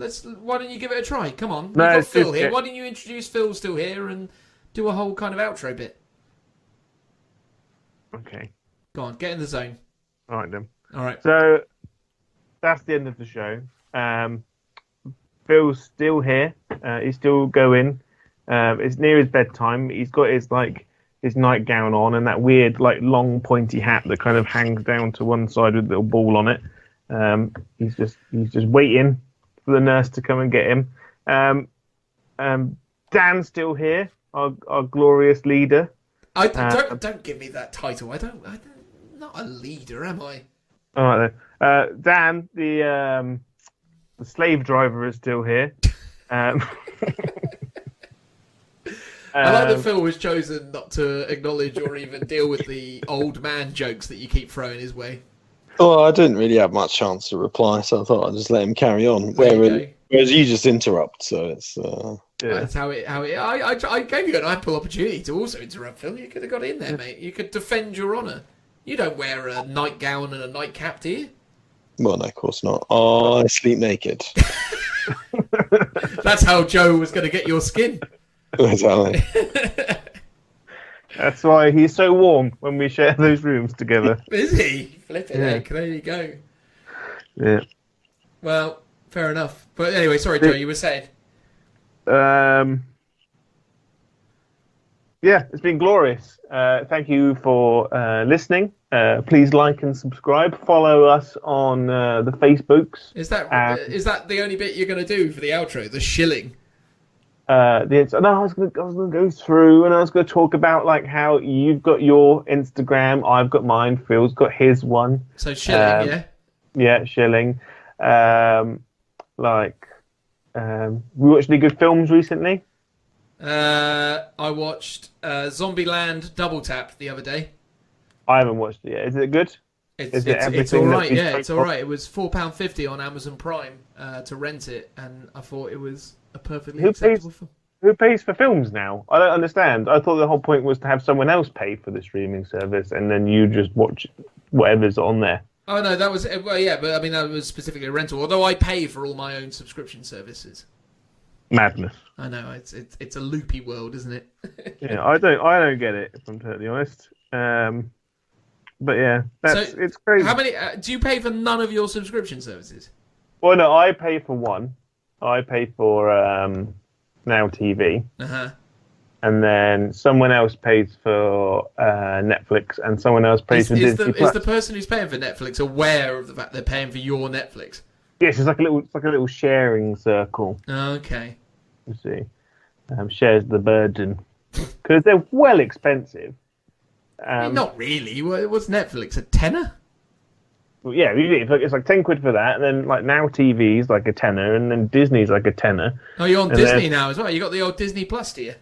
Oh yeah. Although I've only used it to watch Marvel films, and terrify my child with the original Alice in Wonderland film. Was she terrified by that? Yeah, I was as a kid as well. Horrifying. The singing flowers, that was it for me. I can't deal with this. Yeah. Phil, what was your opinion on Alice in Wonderland back in the day? Well, the old cartoon version. Yeah, the old cartoon version. I loved it. Yeah, I can't remember there being anything scary about it. But what about the walrus man who ate the clam babies? I can't really remember. I'm sure it would be fun. Sure, it was fun. He was scary. Although we did one of those, you get into those weird discussions at work, and it was one of those if you're one of these people, who would you be? And everyone said I was like the dodo, like the guy whose only way of solving things was by setting fire to it. So he was like, "There's a cow trapped in this house. What do we do? Burn it down." That makes sense. That makes sense. I would have thought, they would have possibly compared you more to the mouse that lived in the teapot. The twinkle twinkle little bat one. Yeah. The one that they have to rub jam on the nose of to try and calm down. Yes. Get the jam! Stop him! Stop him now. Which character would Phil be, you think? The walrus. The walrus? What, the one that ate the baby clams? Yes. Really? I kind of felt like he'd probably be more of the caterpillar. Ellipsis, whatever his name is. Yeah, the one that becomes a butterfly. Yeah. Sort of. That's more you, because you're more of like the grammatical one. Am I? No, I suppose, yeah. Phil was like the who knows everything. I also, because Phil has that kind of anger in him, doesn't he? Yeah, that kind of under the surface simmering rage. Exactly. Waiting to explode. Yeah, normally caused by either me or you rambling on about stuff like this. Exactly. But... The mushroom, of course! Although I did discover, to my joy, that Disney Plus also has every single episode of the original X-Men cartoon. The one with the... Yes, that one. I thought you might have joined in and helped me finish that, but you get the point. The fabulous intro music. Yeah, I'm going to binge the hell out of that. And then the Spider-Man cartoon that was on at the same time. Oh, yes. Could you do the intro music to the Spider-Man cartoon? I can't even remember it, which I'm actually a little bit distraught Well, there about. was like a guitar bit in the middle that was quite memorable where it goes...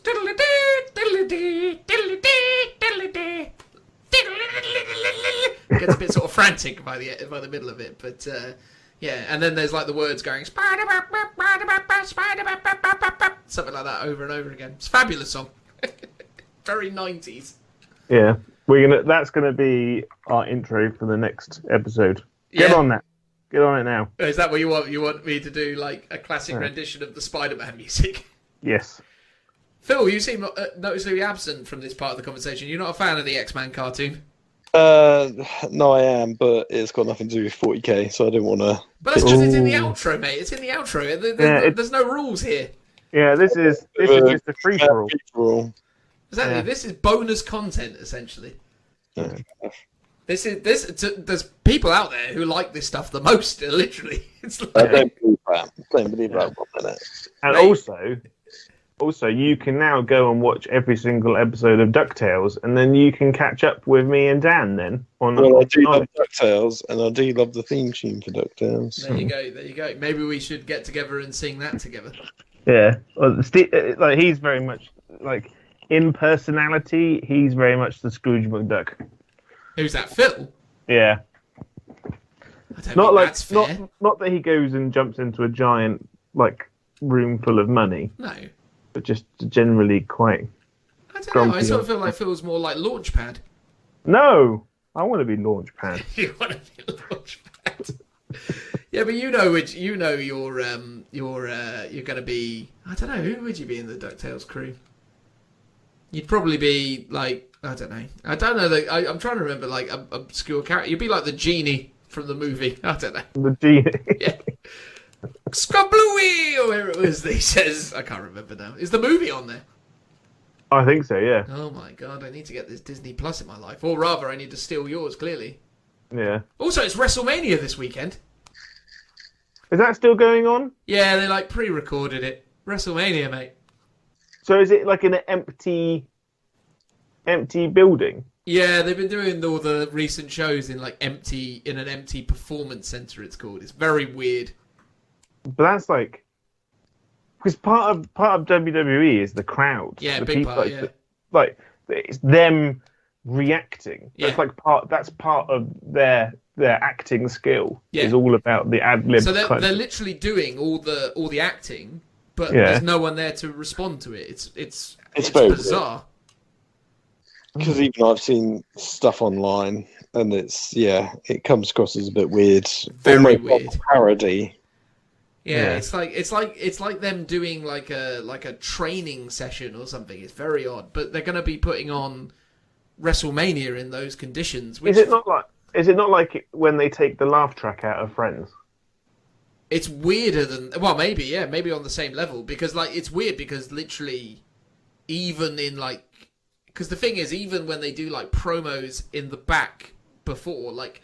So when, like, so-and-so is delivering his thing, you've got, obviously, the ambient sound of the audience, and they still react to things that they say in, like, promotional pieces off camera and stuff. Or not off camera, but, you know what I mean, like, behind the scenes and stuff. It's very weird because even those sequences are very flat as they're delivering this, like, you know, this rhetoric of at WrestleMania I'm gonna punch you, and then there's just no response. It's super weird, very weird. But WrestleMania this weekend, so you know it's going to be a 2-nighter as well, Saturday and Sunday WrestleMania. Jesus. Yeah, well, you can get it for free because the WWE Network is free to new subscribers. So is it? I might actually do it. I haven't watched WrestleMania since The Rock fought Hulk Hogan. Honestly, mate, it probably would be if you want a better experience, get the WWE Network for free, but like watch last year or the year before's WrestleMania. Like maybe if you haven't seen any of them, treat yourself to that one rather than probably this one, which is just weird. Is it like when you go back and play the original GoldenEye with the N64, and it's not how you remember it? No. I mean, even if you watched like last year or the year before or whatever, it wouldn't be what you remember, but it would be some sort of at least the core components are still at play. Whereas, obviously, this one is just going to be an absent crowd and weird matches with people you've never heard of in weird settings. I mean, don't get me wrong. I mean, you know, I'm sure Drew McIntyre versus Brock Lesnar will be a fantastic match. But I mean, do either of those names mean anything to you, Joe? I've heard of Brock Lesnar, but I think that's only through, like, Facebook telling me that Brock Lesnar exists. There you go. And that he tried to do... cage fighting. Well, he didn't try to do cage fighting. He was a very successful UFC fighter. Oh, so he went from cage fighting to WWE. Is no, he one of those, or he went? He went from mat wrestling, so like normal like collegiate wrestling, through to WWE wrestling, over to UFC, also American football for a little bit as well, but then UFC, and then back to WWE, but then also doing UFC at the same time. That's so weird. Yeah, he was on all these people getting into other sports is weird. Well, it's like you playing bolt action, isn't it, Joe? Yeah, it's kind of like they not learn from the story of like that great American history known as Space Jam, when Michael Jordan went and tried to play baseball and it didn't work and it was terrible, but then he got taken into space, learned a valuable life lesson, came back to Earth and went back to basketball. I mean, yeah, there is obviously a lot of great life lessons that you can can take from Space Jam. Yeah. The Monstars, as they were called. Yes. Against the Toon Squad, I think it was, or was it the Loon Squad? Anyway, it doesn't matter. But no, if you go back to last year's one, you can watch Seth Rollins versus Brock Lesnar, which was actually a very good match for what it was. So there you go. Anyway, that's enough wrestling talk. That's enough talk in the general sense. I reckon that's the show, don't you, Joe? I do think so. Phil, you can breathe a breath of relief and close this down. Thank God. I can go off and watch the Astartes Part 5. Oh, wow, yeah, the Astartes Part 5's on. Maybe we should add that into the show, do like a live reaction thing. Nah. Come on, we can watch it together, though, can't we? Nah. Yes. But we can premiere it together. Oh, it's on. I'm looking at the thing right now. Come on, Phil, let's watch it together. Yeah. We're going to go watch it together, everyone. Thanks very much. Bye-bye. Bye-bye. Bye now. Bye-bye. Bye-bye-bye. Bye. Bye-bye.